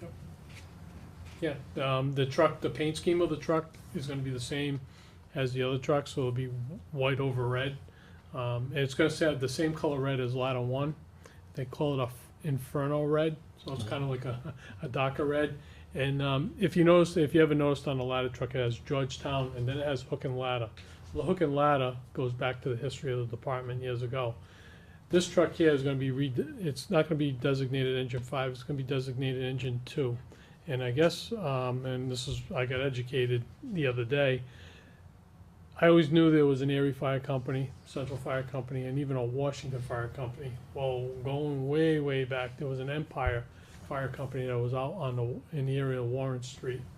And it was number 2. So we're above on the body, where you see above the hard sleeve, where you see in between the two seam lights is gonna be Empire Engine Company number 2, which is gonna be a little bit of the history, kind of preserving the history of the department. Mike, from an insurance standpoint, this is gonna bring insurance on the truck down or up because it's a new piece of equipment? Does this cost more to insure some of this or less from a? It's No, not a car. It's No, it's a regular, it's a fire engine. We get charged the same amount. It is the same amount, even though Yeah, this is. and we always have replacement cost guarantee on it. Yeah, so that, I mean, that can go out and it could get in an accident or catch on fire again. Well, that's the thing. Hopefully not. That's brand new, that the likelihood is less, so it would bring the insurance cost down because of the risk. Maybe the risk level is lower, but. No, you know. no, it's, fire engines are fire engines. Okay. And then as far as the difference between what we have and the actual cost, what are we doing to get the money? Well, we have a couple options. Option number one, the Finance Committee has indicated that this is one of their top priorities. They are already anticipating, funding the equipment portion of it. I was going to ask them to take $15,000 out of their reserve account to pay the balance. That's option number one. Option number two, take it out of the operating budget of the fire department. That will leave them a little short. Or option number three is to get the money at a spring town meeting to finish paying for it there. But then we wouldn't, when do we need the complete payment by? Well, they're gonna take the 530 and give us the Oh, discount. they're gonna give us a discount anyway, okay. Yeah, Just wouldn't wanna miss the discount. no, Go ahead, Doug. And because you wouldn't have the physical vehicle for, call it a year, Mm-hmm. then Are you purchasing all this new equipment prior to the, Would be purchased next or you next just do year. it once you get the Yeah, well, vehicle before, to coincide, right? well, before we get So the it's truck. still another year Right. after approval of this, there's still another year before that money would be. We'd probably be looking to purchase equipment, next fall, just so we have it when the truck comes rolling in, that we can put the equipment on it and put it in service. Cause a couple of things, part of the spec, that's built into the spec is there's 2 inspection trips out to the factory. It's a pre-inspection, which is gonna happen sometime in January, where we go out and we sit at the factory, we go through that spec. This is what we're going with. So everything's on the up and up, and this is the truck they're gonna build for us. And then before the truck's ready to come to Hopkinton, Mass, which is the dealer is Bulldog Fire Apparatus, they sell the KME product. Before the truck is ready to leave for Hopkinton, we'll go out and inspect the truck. And if there's any issues, it'll be corrected at the factory, then it'll come to Bulldog. There's an allowance in there to mount it, putting mounts for equipment on the truck, and they'll put the final touches on it. One of the things we took off engine 5 was the federal siren, so they'll mount that. The wiring will already be there. We'll take the federal, they'll mount it there, and just kind of spruce it up before delivery. What's the plan? Well, we probably have one, I assume, now that we don't have the other pump. Right now, So there's plan while it's built as yeah, well. well, right now we have automatic agreements with Groveland and Byfield. Okay. Any fire within a structure, report, possible, whatever, once we're toned out, dispatches notifying those 2 communities to respond apparatus to the scene. One of the things I've been speaking with the sales rep, and I've asked him if Bulldog has any spare trucks that are obviously compliant, sitting in the yard. If he does, to see if we could borrow one for a year. And again, it would be there just in case, because we're running our 2005 E1 engine 1 is running on everything first out. I see. That's the truck we're using right now. And do they, in terms of the manufacturer, if we were to approach them and say, I understand that there's other people that are in line, if, because of the need, the fact that we don't have one, would they switch up to date a little bit? I think I can definitely ask and Yeah. see, when I speak with the sales rep. Yeah. I know we're buying a truck, but if you get a bigger municipality that's buying multiple trucks, Sure. obviously they're gonna go to the front of the line. So that's why it was important to get this finally off the plate and get it rolling, so we can get, the sooner on a return. Anybody else? Nope, okay. So we just need a motion to accept, both? Yes. Mr. Chair, I would move that we accept the apparatus proposal and agree to sign the agreement of sale for fire apparatus as it's presented. Second? Okay, motion and a second. Do we have any further discussion? Fred, that's the signing Okay. copy. If not, all those in favor? Aye. Aye. Opposed? Okay, unanimous. Thank you. Thank you very much, appreciate it. Thanks, chief. Well,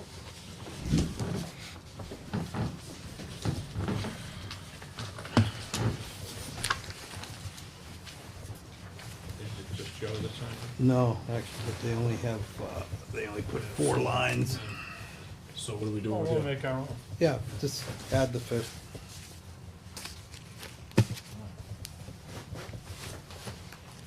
Seconded that motion? Take this with you. What's that? Yep. Steve? Thank you. Thank you.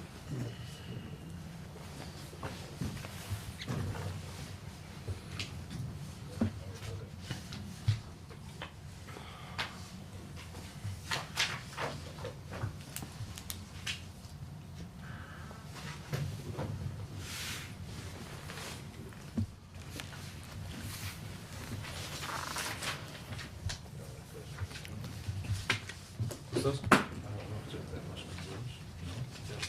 Sorry, we'll put it in.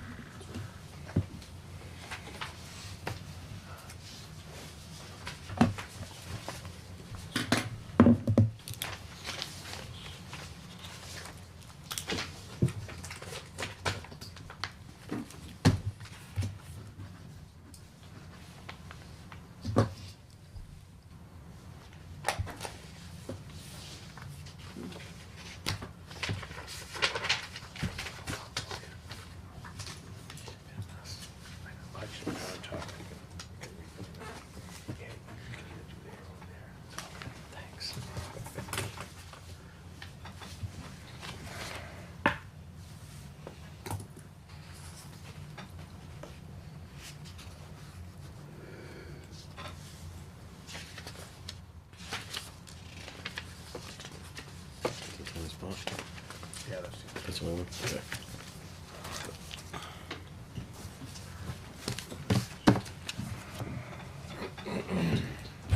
Oops, doggone it. Okay.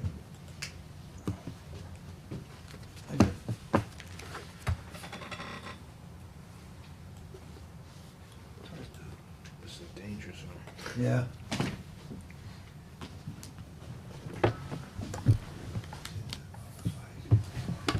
Yes, sir.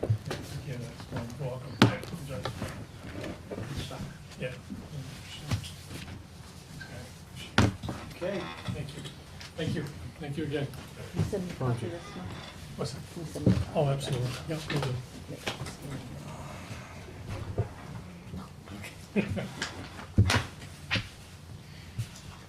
When it comes in, we get a ride. When it comes in, we get a ride, right? Absolutely. So I get to drive it? Absolutely. It's an automatic. Keys are in it. I'm hoping Santa Claus drives it up the ramp. Who drives it up from the factory? They've got employees who'll contract, That's a good they'll drive it job. up and then, like I said, and then they'll deliver it, to us from, Hopkinton, so they'll run it up. Nice. So, yeah, well, I'm gonna tell the guy, actually, I gotta call the sales rep and let him know we're good to go, and I tell him he's gonna have to put his red suit on and drive it up, so. You trying to give me competition? No, yeah, you're all welcome to. Have a good night, thanks again. I spend a lot of time in a fire truck with Erie. All right, so next on the agenda is National Ave conversation. For our last meeting, we were gonna have a discussion as a board. So, with this one, so John Cashel has done a wonderful job. We got this, as everyone knows, we got it, the two plots separated. Everything's been filed, and it's really on our table now to discuss what we're gonna ultimately do with it. There's been a lot of conversation, about putting it out to bid, as lots, but there's also been some thought around maybe some other uses, which I'd like to open up to the board, for discussion. Originally, I wanted to propose that we did have a vote, but there's also some discussion about maybe we put it off for a meeting until there's a recommendation from economic development. So listen, I'm I'll let the board decide what we want to do as a whole, and kind of go from there. So I'd like to open it up for discussion. Go ahead, Doug. Mr. Chair, if I could ask Selectman Sapp, who's Chairman of Economic Development, have you all discussed this at any, or is this new since your last meeting? Well, there has been discussion about it. Actually, I'm just trying to pull up a email from John Cashel. There's been discussion about it. We just, as an advisory committee, I don't think we ever took a vote that said that we wanted to send a letter to do recommendation, but I got an email from John Cashel, and if I could read it, I think that may help. If we were able to have a quorum for the scheduled 20th November 18 EDC meeting, I'm absolutely certain the committee would have voted unanimously to support the BOS in moving the parcels forward for conveyance, or possibly hold on to the parcels, or perhaps hold one and convey the other. So that's kind of all, that's the whole game. In the event, again, the decision to convey one or both of the parcels or hold both rests solely in the hands of the BOS to decide. I wish you good luck in this matter at tonight's BOS meeting. I'm sure the collective wisdom of the BS will decide what's best for the community. So I think the only thing that I had put out there was, and I think we talked about this the last meeting, if we could put something in the proposal that says, that we'd like some plot of land held for the town, for them to do some. Oh, it is? It's in there? I didn't see that. So what? Page 10. What does it say specifically? Well, it's part of the qualitative part of the, you have a price proposal, but then based on what, because this is a sale and development agreement. So you're not locked in to, because if you did an invitation for bid, you just have to take the highest price offered. Okay. With this, you can differentiate. If somebody wants to, I mean, what we want to get out of this is the highest and best use. But, you know, they could, if they give us a decent price, but also say, you know, we'll give you 4 acres of playing fields, they get more points. Gotcha. You score the proposal. And that way you can justify maybe taking a little less, but it's upfront. Okay, good. The amount of points are spelled out in here, and, you know, if you still have some discretion, you don't have to take the highest point and the highest dollar amount, Gotcha. but you can be more subjective. Okay. But that was part of one, you know, the discretionary scoring part of the bid, Okay. in the document. Yeah, I mean, I'll leave it up to the board. My only thought was that seeing that the EC was an advisory board, that we should advise on on something. But, I mean, again, I don't want to be the sole decider of it. You know, and another member of the board, he also didn't know that we voted. So there was just that confusion about whether, is it a go or isn't it? And, but again, I'll leave it up to the board, because ultimately, per John's email, it's up to us to decide what we do with it, so. It was just more a procedural thing, so. Tom? Mike,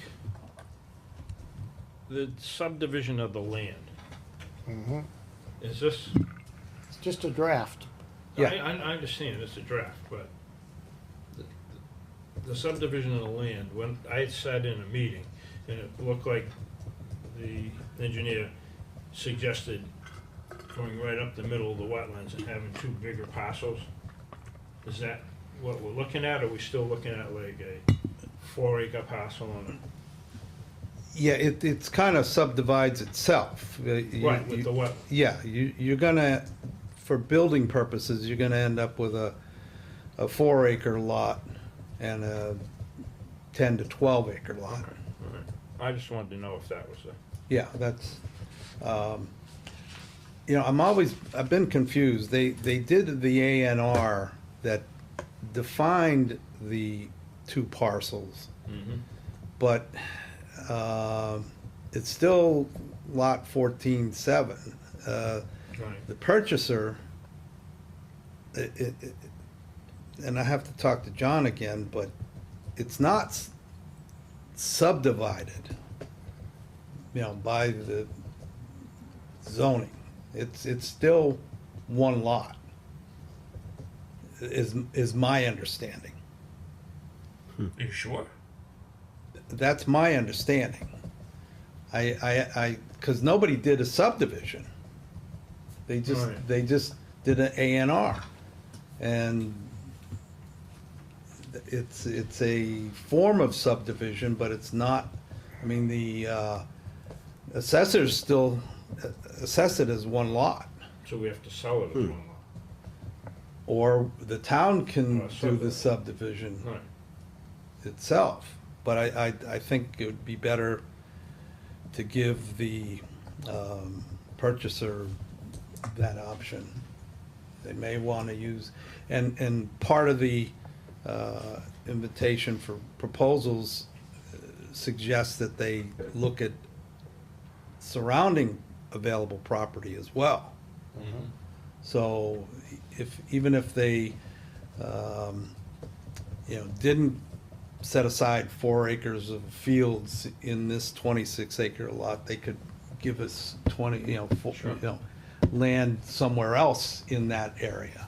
Because there's another 25 acres adjacent to ours that the owners who actually own the strip of land, we've had conversations with them once we put this, finalize this proposal, to do some form of joint development too. And it's a win-win for everybody. So, do you know, is Metaltronics still for sale? I'm sorry. Oh, I don't know. I do not know. Yeah. Are we obligated to accept any of the proposals? No. We're not. So we're not. I did see there was like a $25,000 deposit they had to give. So if we don't select them, We just give the money back. they get the money back. If we don't select anybody because we're not Yeah, 100% sure there's, what there's always a line in there, we can, we have the right to accept or reject for any reason. Reject for any reason. Jerry? Hey, I looked it over today, I spoke with Mike earlier also about how this works. I've made a few notes of things that I think, this is a draft, that I'd have a problem tonight approving a draft. I'd like to see it cleaned up. I'd also would like the input from the Economic Development Committee.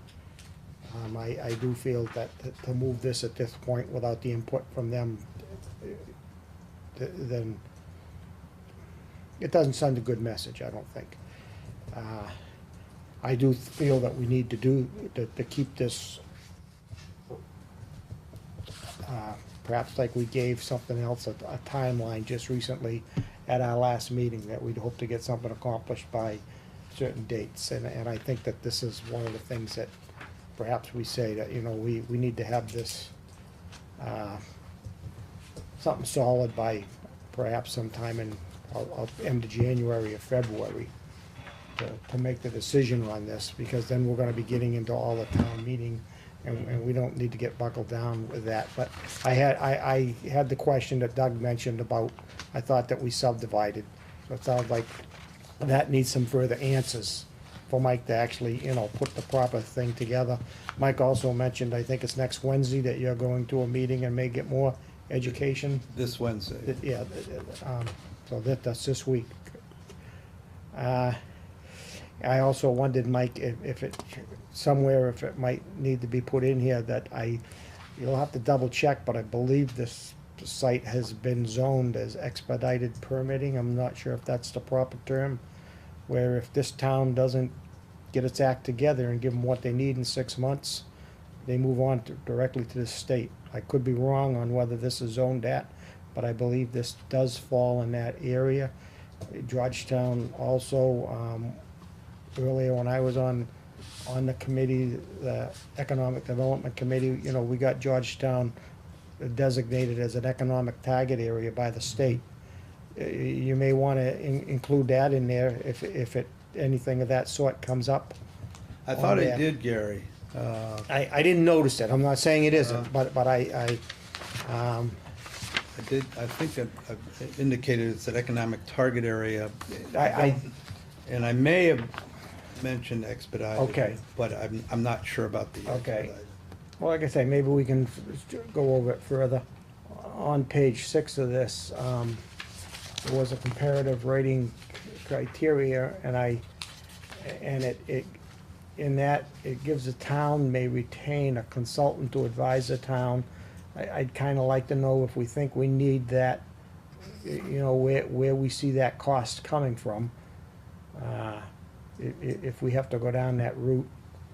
It pretty much, I wrote there to explain that section of it, the rate of, section A there, of rating comparative criteria, but it goes on and it pretty much does explain you know, that's kind of self-explanatory as you read further into it. And then there was one section that looked like stuff was missing. That's on page 10 of it. On number 4 there on page 10.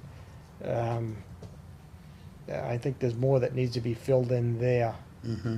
It's, you know, there's stuff missing. Yep. So I mean, I think this, and it's right there that I kind of made a star, as what you said, Steve, public recreational amenity, that is in there. So, I think we need to get something done on this, Mr. Chair. I just don't feel that, I couldn't vote to move this forward tonight myself as is. I'd like to, you know, get it from a draft stage to what it's gonna be. Allow Mike that to go get perhaps some further education with the meeting that he's going to. Again, whether it was subdivided and how is it best to move that forward. John Cashel may have better answers on that, and he's on that committee, right? The Correct. Economic Development Committee, so. Just had a question. The recreational field study, isn't this parcel part of that? And if that's the case, do we know when that study is supposed to be completed? No, we don't. Okay. Can I ask a question to that, or would you rather wait and I bring that up as a separate section? No, actually, you know, comment on it, you know, that I like to kind of comment on things as they're brought up, so go ahead. Well, Mike briefly went over, that thing from Gail, that contract that we were gonna award. And I haven't seen it. I called today and Janet said that that's probably on the radar for the next meeting on, what is it, the 17th? Yes. But They were gonna be here, but neither Gail nor well, to that, Jeff could make it. I saw that whole thing as sort of looking as to where fields are going, and when this was all presented, at town meeting especially, we were told that there was also gonna be a needs study with this. Has that been done? I'd like to get them perhaps in front of us to find that out, you know, because we were told with this that we could do a needs study and find out that we don't even need fields. That was the way it was presented to us, and I haven't heard anything on that needs study.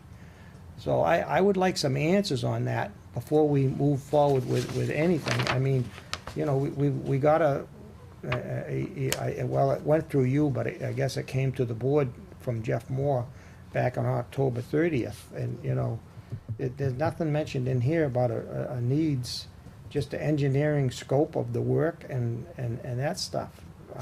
So I think we need to hear more from them. So that's why, well, thank you for allowing me to comment on that at this point, Mr. Chair. Sure. Kip, you have anything else? No, it was just really trying to understand the rec field study and when that was going to be completed. Since this is part of that, that was one question / concern, and then the other piece is really just understanding. Really, is the parcel subdivided? What's the deal with that? And I noticed too that page 10 or whatever, there was a bunch of stuff missing. So, but other than that, I was okay with it. Like on page 10, why is? I think it just didn't. It That looks was just part of the draft. I haven't finalized that. All right. Who's next? You good? I'm all set. I'd like to say something. Sure. I'm in agreement with Gary on this. I do think that economic development needs to look at the draft, maybe enhance it and approve the concept, and then move that econ development approval to the Board of Selectmen for approval.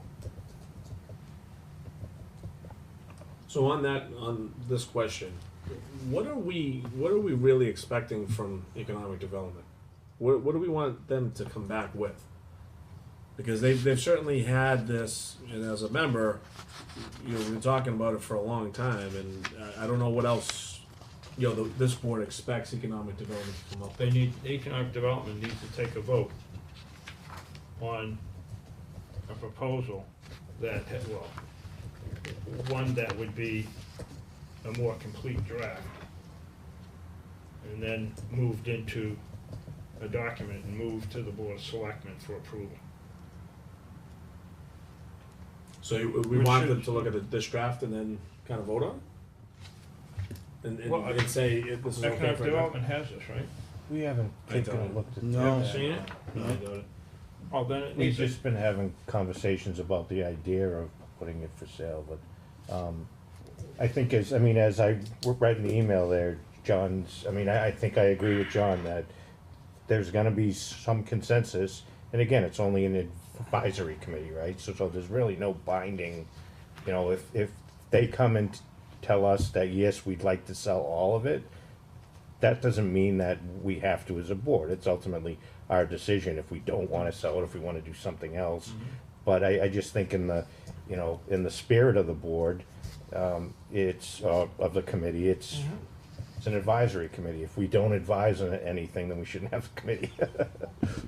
But I think that's what the gist of what John was saying in his email, was that there's a bunch of scenarios that could happen, right? And, it could just very well be that we go to the Economic Development Committee with this and we say, hey, there isn't any obligation for us to move forward with this. It's an RFP, so we can proceed with it. And once we hear back, we can have discussions with the board. So, again, I think it's just in the spirit of advisory committees, we kind of always just say, okay, well, what's their take on it? But that's my take. If I may, Yeah, sure. I guess what I'd be looking for is some of what Doug and Steve said. Now, wasn't there, did it not fall through? Didn't the state economic development help us with some ideas for this land, or did that not come the? We had a consultant, right, who came in and they Okay. did an assessment of the property and they determined, I think they Did he- did one that was before we found out about the spike strip, and then one after, and the So I guess I'd value like, changed, I right? guess Yeah, I'd like them to know a little more about what they had to say. That could come from an economic development committee. I would like their feelings. I mean, the economic development committee is, I know when I was on it, I mean, they were looking at different areas of the town, that intersection being one of them. I'd like to know more about, have you come up with any ideas on what you'd like to see there? Any plans on changing the zoning for more mixed use? And should something of that sort be done before you move forward with this? Cause if right now it's industrial and commercial, I believe. I've asked this question before, does that allow restaurants? Does that allow any type of entertaining or inside sports?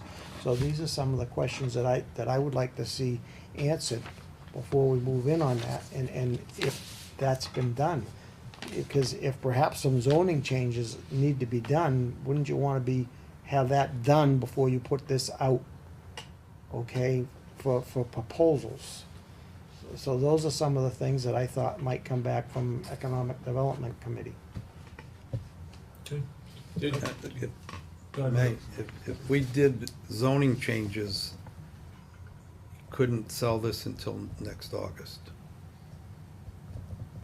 Because the zoning changes have to be voted on at town meeting in May and approved by the Okay. Attorney General's office within 90 days. But to that, if zoning changes were needed to get the better proposals, or in your experience, can these proposals come forward with the needs of a zoning change? I don't know. But it might be better to do some of this work ahead of time, even though it might mean waiting another, whatever that is, 8 months or so.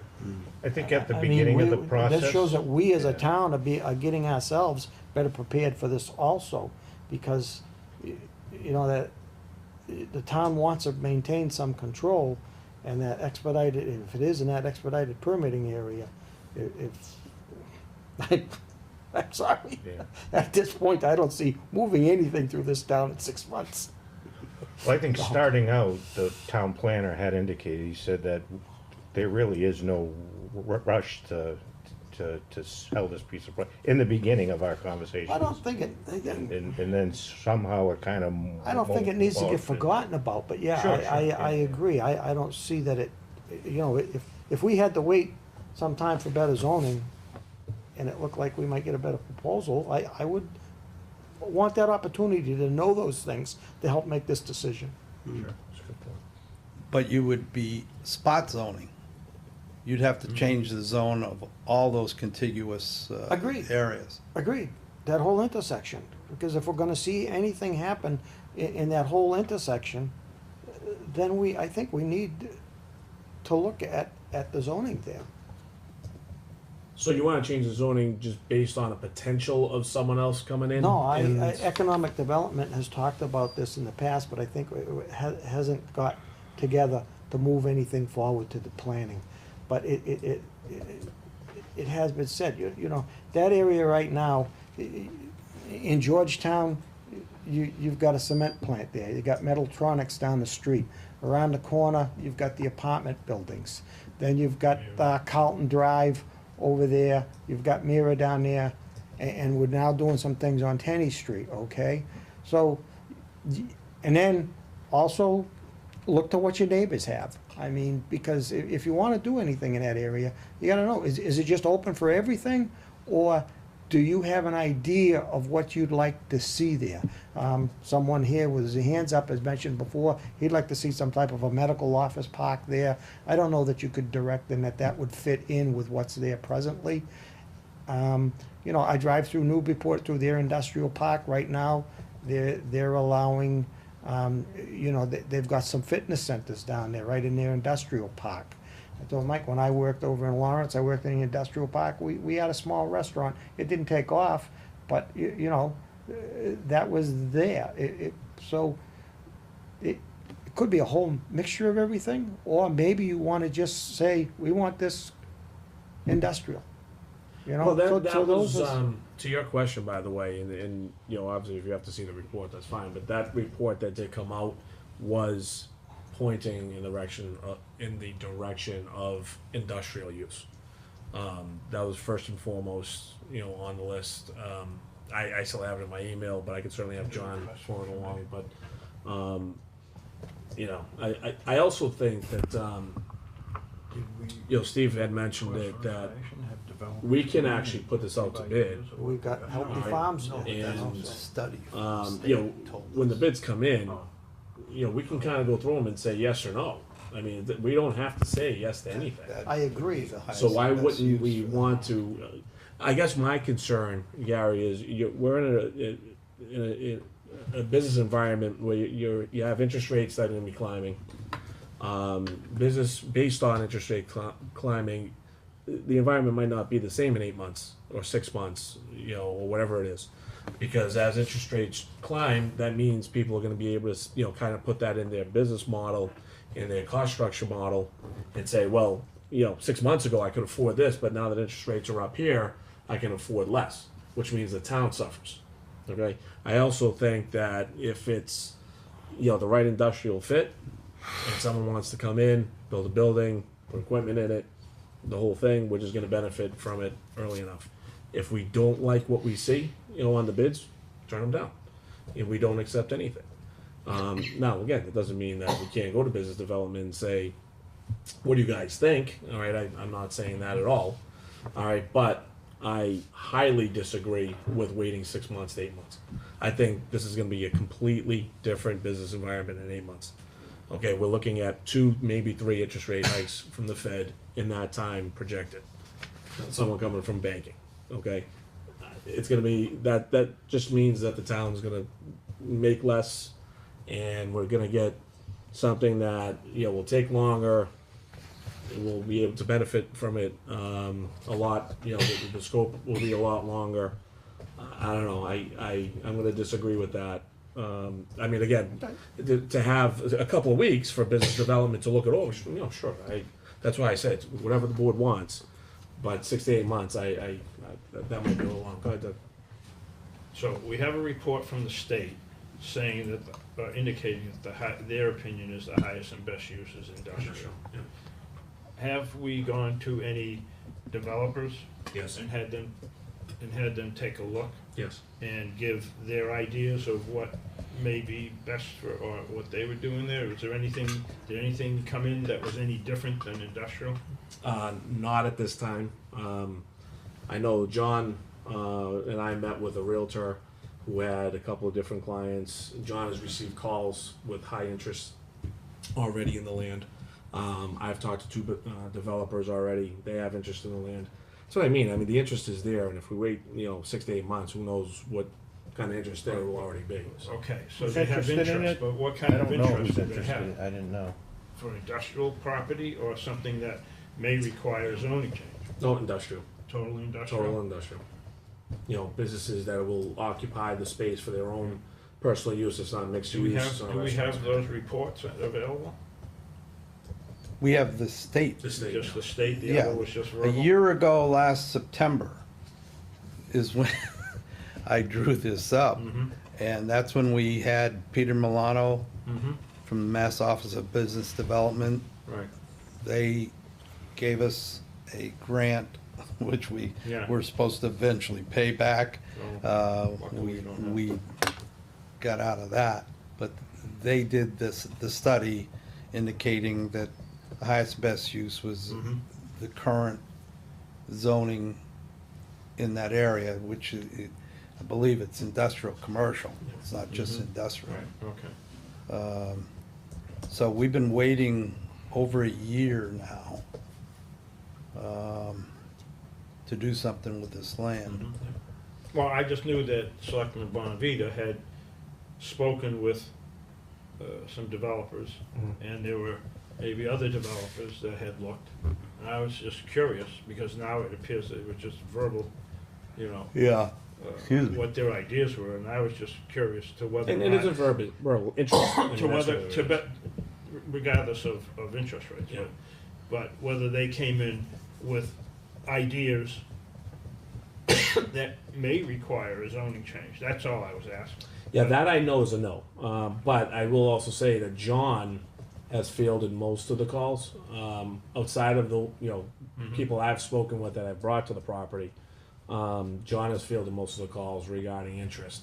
And, if John was here today, he'd tell you, that, he has at least, I know 2 that he told me about, that are ready, for the bidding process.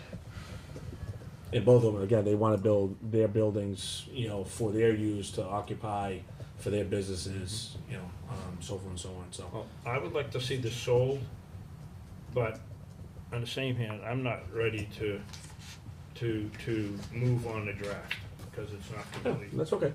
That's okay. I mean, I also would like to make sure, again, my understanding was this was 2, so I wanna make sure that's the case. I just texted John, but I haven't, heard back from him, so I was gonna ask him if, it was definite. My understanding from him, though, was it was definitely 2 parcels, separately, so we Yeah. should make sure. Yeah, we'll have to make sure. Yeah.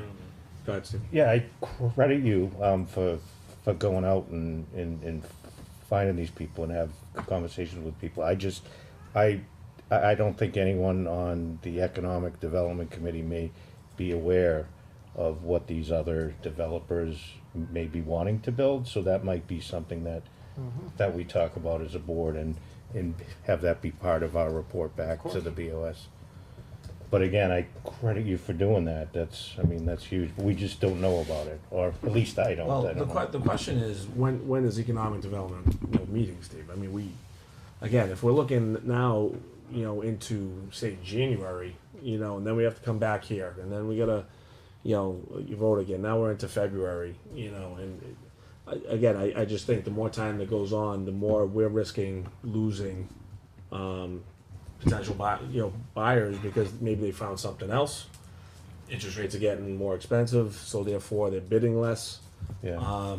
If we have people right now that are looking to bid on the property and they're just waiting for Georgetown to open this up for bids, Yeah. we're taking risk. I agree with you there. I also agree or I also think that, if we do it too quickly, we might incur the risk of losing some credibility with the town as to how our processes work, and I don't want that to happen either, because that's long lasting, as opposed to missing an opportunity between a couple rate interests or not. I mean, but that's just my opinion. Yeah. Given the season,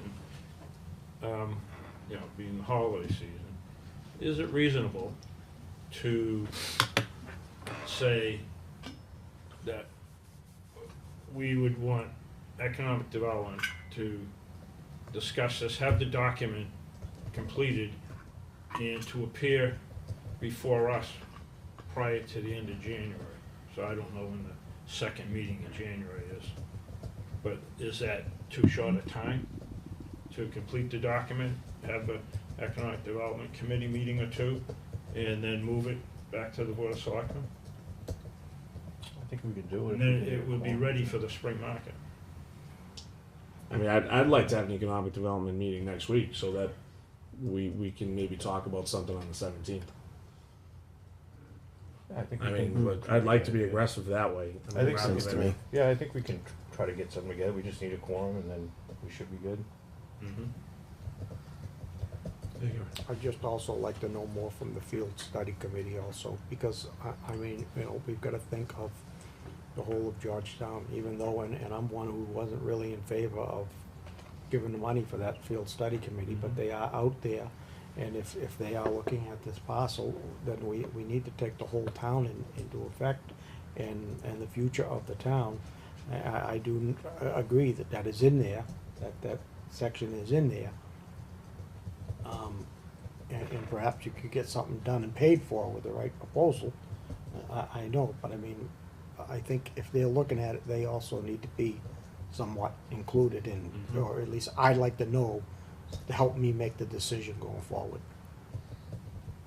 I can try to reach out to them personally to get them answers, or if the rest of the board feels the same way, we could at least try to get them to come before us.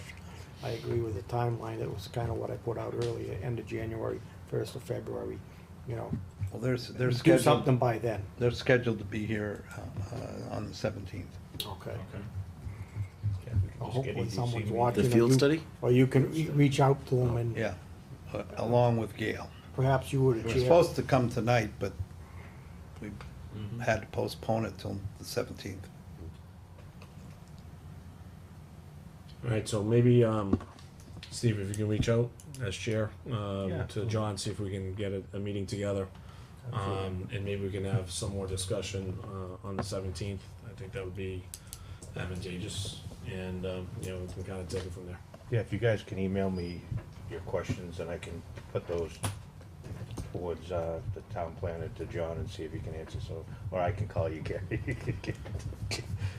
I can write it That down. was Sounds good. good. That was good. I saw you did that. Well, he reminded me, he did this. I can give you some slow mail. All right, anybody else have any comments, questions on that one? No? Okay. Moving forward, appointments. Let's do the appointments and approvals first, and then we'll.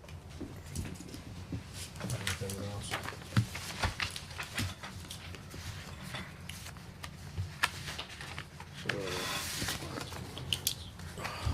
Okay, the question always is, can we do these as one, or do we have to do them individually? If I read everybody, can we vote on them all individually? I would probably do the alcohol permit separate from Separately? the, Okay, the others, and maybe do them by, Thank you. okay. by So, group. for the liquor license approvals, Mr. Chair, I move that we grant the liquor license renewal to all alcohol package store Georgetown Liquors Inc., CJ Liquors Inc., the Liquor Barn Johnny's Place. How long is this for, till? Oh, December 31st, 2019. To expire December 31st, 2019. Okay, do we have a second? Second. Okay, motion is second, any discussion? Okay, if not, all those in favor? Aye. Aye. Aye. Mr. Chair, I move that we renew a wine and malt package store, Crosby's Market, Inc., liquor license to expire December 31st, 2019. Second. Motion is second, any further discussion? All those in favor? Aye. Aye. Mr. Chair, I move that we renew the all alcohol club, Georgetown VFW Post 7608 of the United States, Inc., renew their liquor license to expire December 31st, 2019. Second. Okay, motion is second, any discussion? Gary? Yeah, I noticed that the alcohol, does that come in as a club? Because it's, the heading is different. Is it just the way you typed it up, Janet? On their other things, it's just, it doesn't say US Inc. It just says VFW. I just didn't type all of it in. Okay, so all their applications come in that way, and, okay, so, thank you. Okay, any further discussion? Okay, all those in favor? Aye. Aye. Can we do these separately?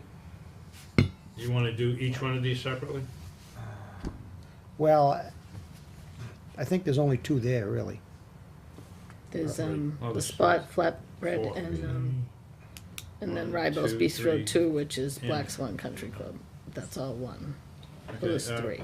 I move that we renew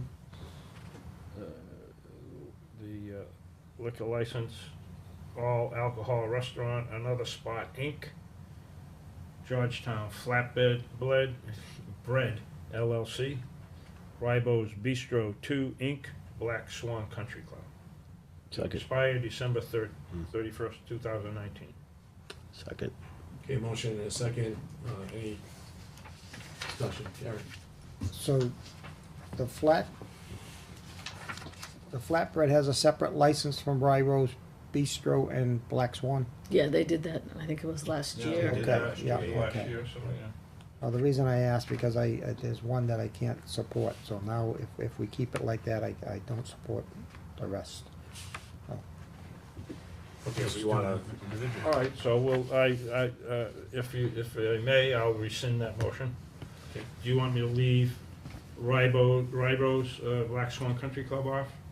That's the one that I have a problem with because of Okay, the so, outside. Mr. Chair, I move that we renew the all alcohol restaurant liquor license for Another Spot, Inc. and Georgetown Flatbread LLC to expire December 31st, 2019. Second. okay, motion and a second, any further discussion? Another question, so now, which one has the outside license though, but Ribos or Black Swan? That's all That's the same one. It's all one. That's all one. Ribos Okay, so Bistro that's 2. what, my question is, it's not flatbread, because at one time flatbread was in there with them, but they're not anymore. So That's right. flatbread is just the restaurant. Flatbread is They just don't run the restaurant. cart that does the, No, thank you. Georgetown Club does the cart. Ribos, Any further discussion? Black Swan, sorry. Okay, for that, all those in favor? Aye. Aye. Aye. Okay. Mr. Chair, I move that we renew the all alcohol restaurant license for Ribos Bistro 2, Inc.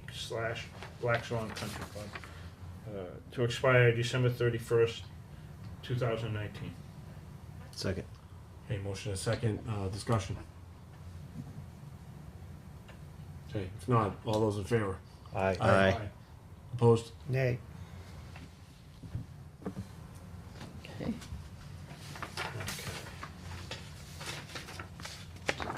Business license approvals.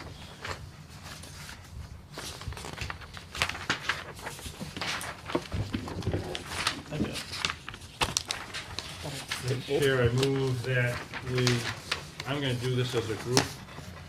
Sure, I move that we I think so. renew the business licenses for the following businesses. Automatic Amusement, Georgetown Post, 7608 VFW. Actually, can I just talk to you, Dave? Certainly.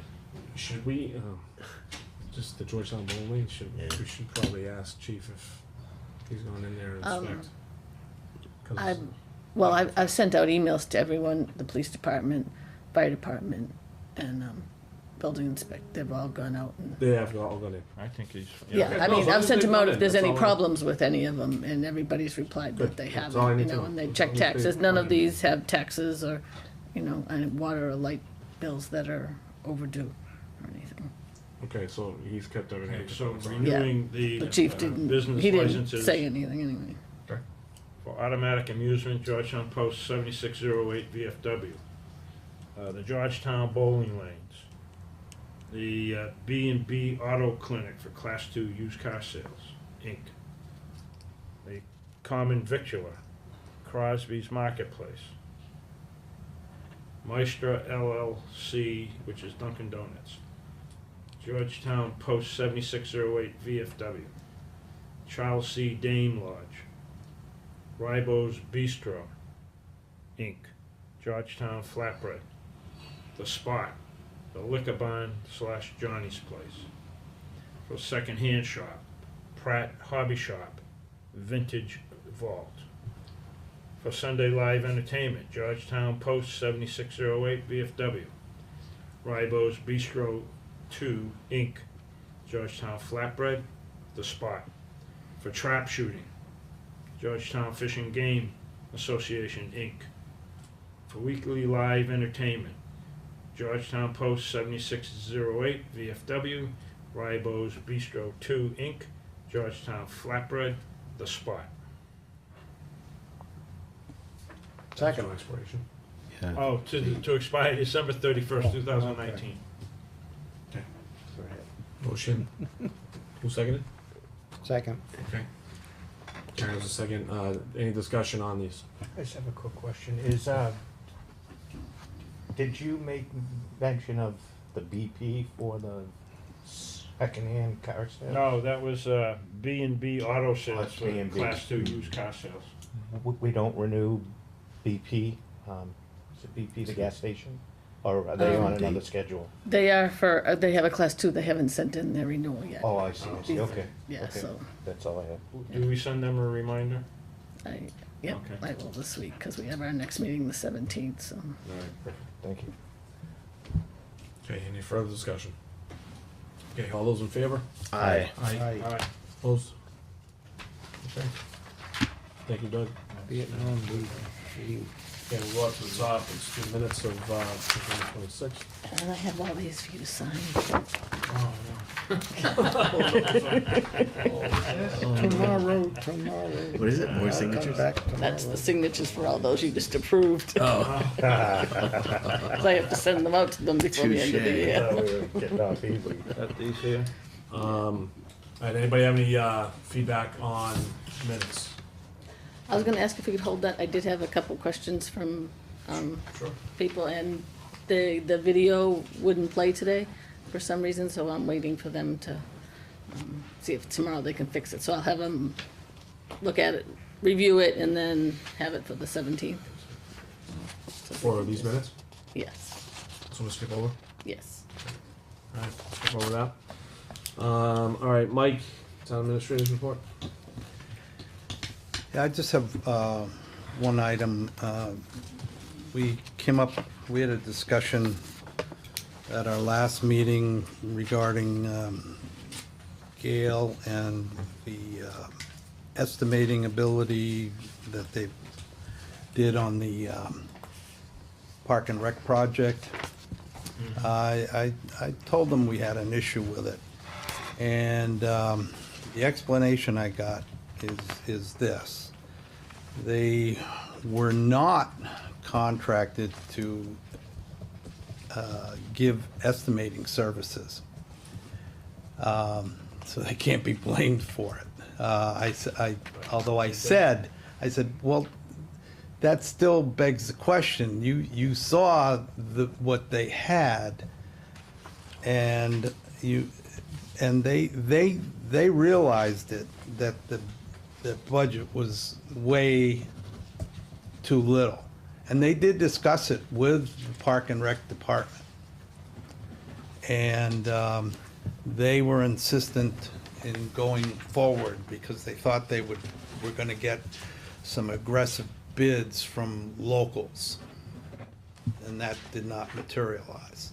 So the budget was 170, the low bid was 242. And Gail was aware of it, and they pointed that out to the Park and Rec Department Commission.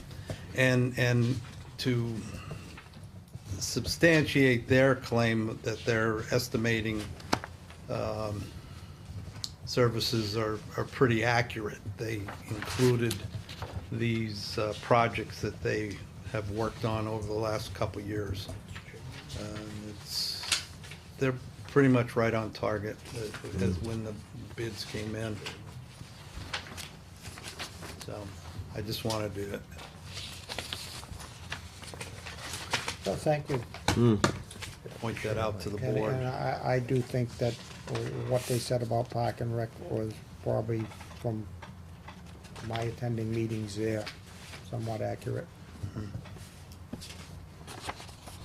So if they weren't contracted to do estimating services, why did they do it? They didn't do any estimate. They just ran the bid for them. Oh, I see. And they, yeah. Which I can do for free. They're already paying me, so I don't know why they didn't use me. So, And they hadn't talked to you at all? nope. Did they know they can use you Um, for that? I don't know why they wouldn't. Well, I don't think I was really aware. I think they just thought that they've got been someone oversight. contracted, and that's, Yeah, well, they should use me in the future. I'll make sure they all know. Mike, anything else? No. All right, moving on, Selectmen's report. So I have, just one thing, that is, condolences out to, Senator Tarr and his family. Senator Tarr lost his brother, and actually the wake was tonight. So, our sincere condolences out to, the Tarr family, at this time, so, that's all I got. Anybody else? Yeah, Mr. Chair? Yep. I'd like to discuss the tree lighting. And for the purpose of discussion, I'd like to make a motion that we view the, accept the tree lighting as a public town event.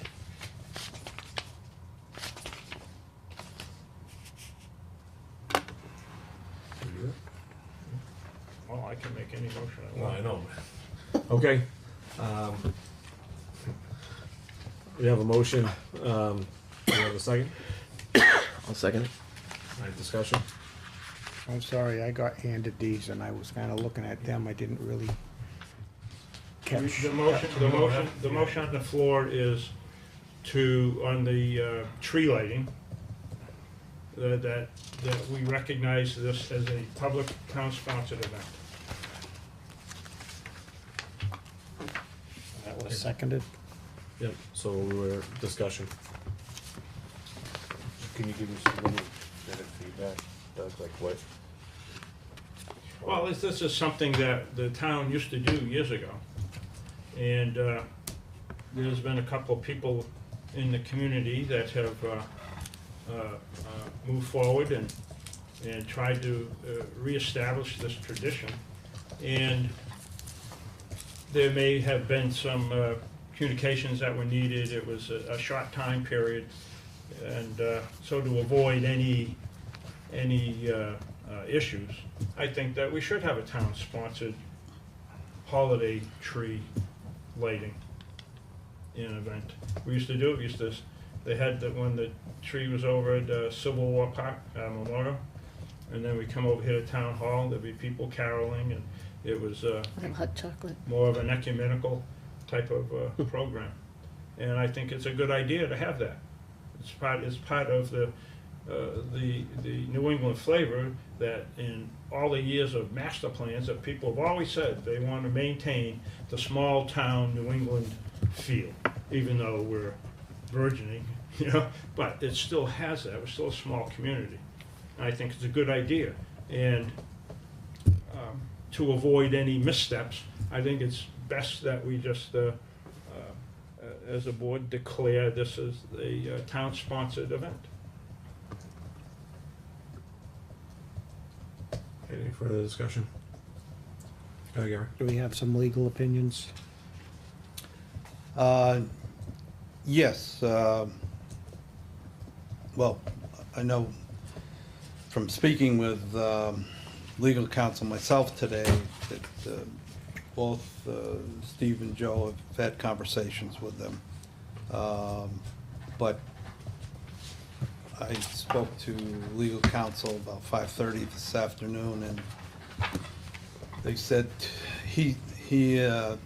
Tom McEnany indicated that any of the issues that have been brought up as far as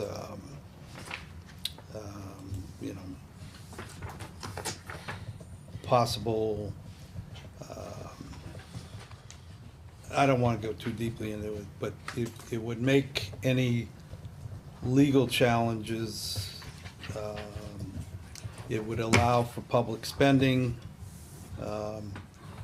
Public spending has been extremely low. I talked to Peter, installing the tree cost $75. 3 men for less than an hour's work. The tree was going to be chipped. It has no value.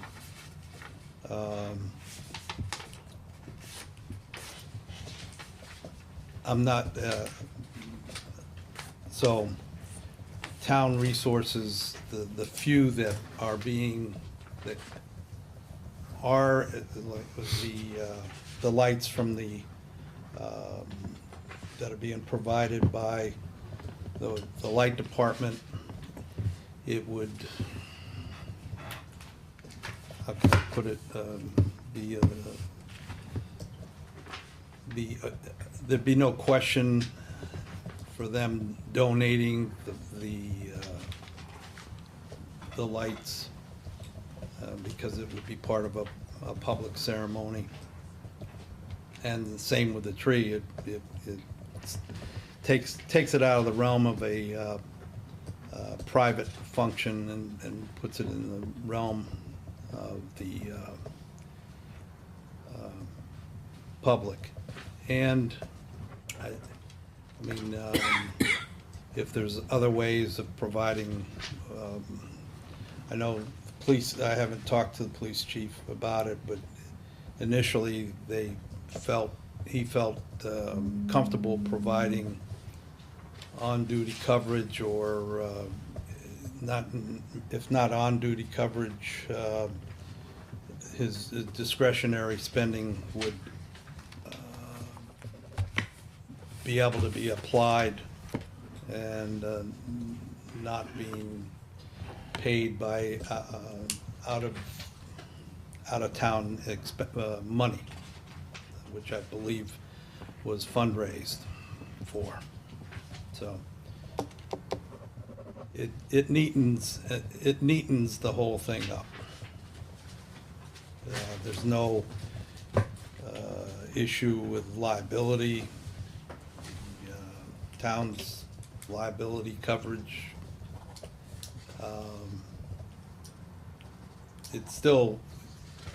Actually, I did receive a liability policy from the organizers of the plan. I don't know if they could even take that out of place at this point in time, but they may be able to, I don't know. But it's extra coverage now if you adopt it as a town function. Sorry. Yep. Yeah, I'm in favor of that. I think from a, just an annual perspective, if we do it, so do we need to do like a committee that's gonna organize it? I do know that the Historic Commission, I think, actually oversees the park, and I don't know if there was just at least one member of the board wasn't too thrilled with it being held there for that purpose, but that's not to say that it wouldn't get approved by other members, but I think just overall, would there be like a Christmas tree committee that would kind of do all the planning and everything every year? No, not a Christmas tree committee. Or sorry, holiday committee. Tree lighting, Tree lighting. holiday. I mean, is that what you were thinking, Doug, or?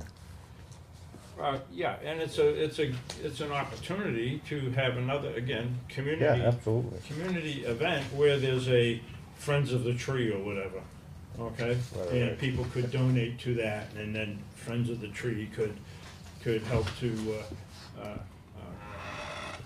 oversee some of the costs, you know? If we put a director into Parks and Rec, could they do it? I suppose they Sure. could, Yeah. you know?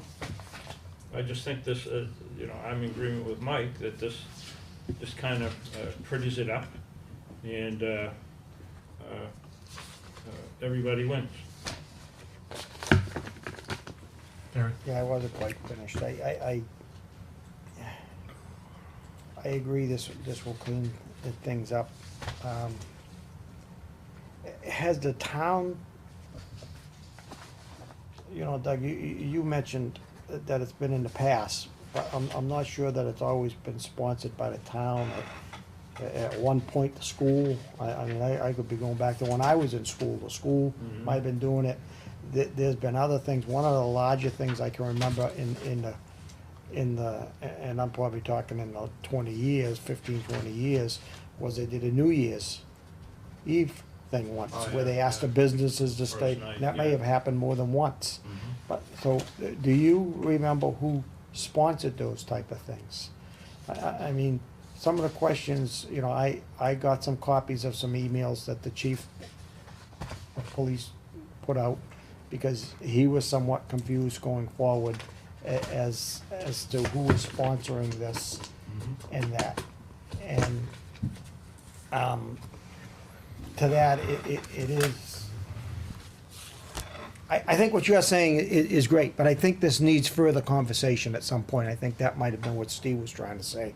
I mean, if we're talking putting vendors on the street, I think one of Mike's answers was that we really don't have anything in process. I think probably the closest we got to that is the food truck bylaw, you know? And I don't know that the food truck bylaw goes into local areas that may want to set up a booth. I mean, to me, that sort of goes more on the, for almost a farmer's market type of thing. And so I think that there is room perhaps for further study of this type of thing, so that going forward, it can be done and not, these things are controversial. You know, Karen, if you stop me 1 second. No, let me finish. Selectman Sadler had requested this, and it will be on the next agenda. So when you talk about it has to be discussed, yeah, it will be on the Okay. next agenda. So, okay, that's all I wanted to kind of intercede with. Took my train of thought away. I mean, I was on the fact that these things are controversial, or I think what I wanted to say was, many times I go by the proverb that even a fool seems wise when he keeps his mouth shut. And I had questions last week, but I kept my mouth shut, and in hindsight, perhaps that was one of them times where I shouldn't have. Perhaps there's questions needed to come out. and this thing could have gone smoother. I know, I think you're the driving force behind this, Joe. I think you tried to do a good thing, but I'm not sure that, you know, I don't know if you've got anything to say other than you're gonna talk about it next meeting. So if that's the plan, then I'll take that proverb and be quiet. Okay. So there will be, we just need to acknowledge this event as a public event, saying that the Board of Selectmen are in favor of this. We then will have another year to sit and talk about it, and so that we have a legitimate policy for that, you know? So it's just a matter of, here we are, we're gonna light this tree tomorrow night, hoping that the river doesn't rise too high, but we're gonna light this tree tomorrow night, and I think tonight, we should acknowledge it as a public event. And then we can take whatever pieces there are from this, put them together, and come up with something that we can use going forward. Because it's a tremendous idea. So just to that, are we the sponsoring committee? Do we need a sponsoring committee, or is it just the town is the sponsor? Just the town. It's a town endorsed and resourced event. Okay. Anybody else? No, I'll just say I'm looking forward to it. I'm glad it's not gonna rain tomorrow night. My kids are super excited, so I'm psyched that it's gonna happen. So we had a motion, right? Yeah. In a second? And a second. Okay, so if there's no further discussion, all those in favor? Aye. Aye. Opposed? Good. All right, anybody else?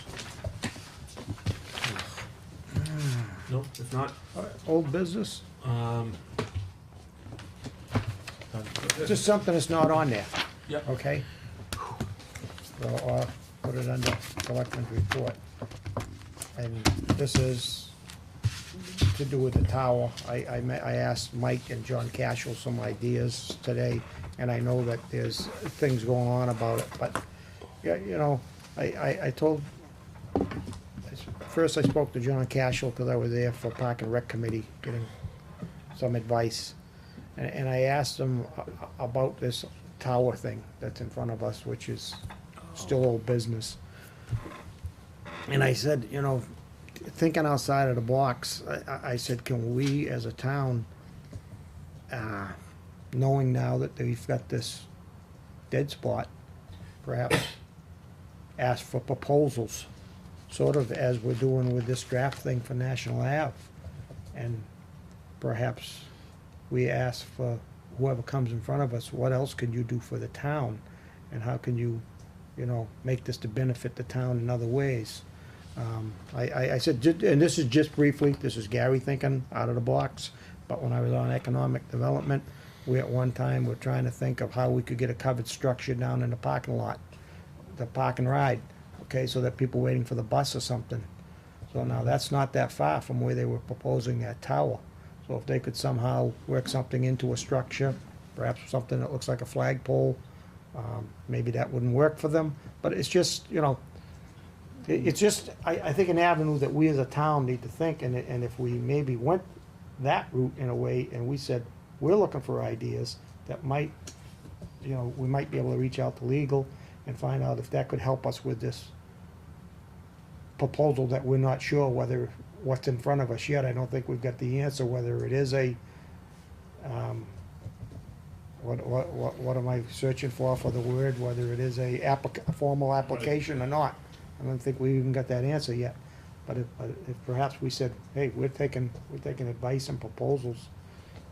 It's almost like we're leasing, right? Didn't someone bring that up, that we might be able to lease them the space? right? Is that- Yeah, that's what you're saying, well, right? we're kind of limited to what we can charge for a lease, but I don't know that we are limited in what we can say, what are you gonna do for the town?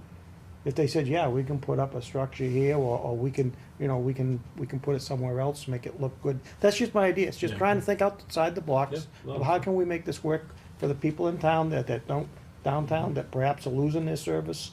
You know, we can better the town and maybe take this application that's in front of us that right now, in our opinion, I won't say what I think it looks like, cause I don't wanna get ourselves in trouble, but how can we improve it?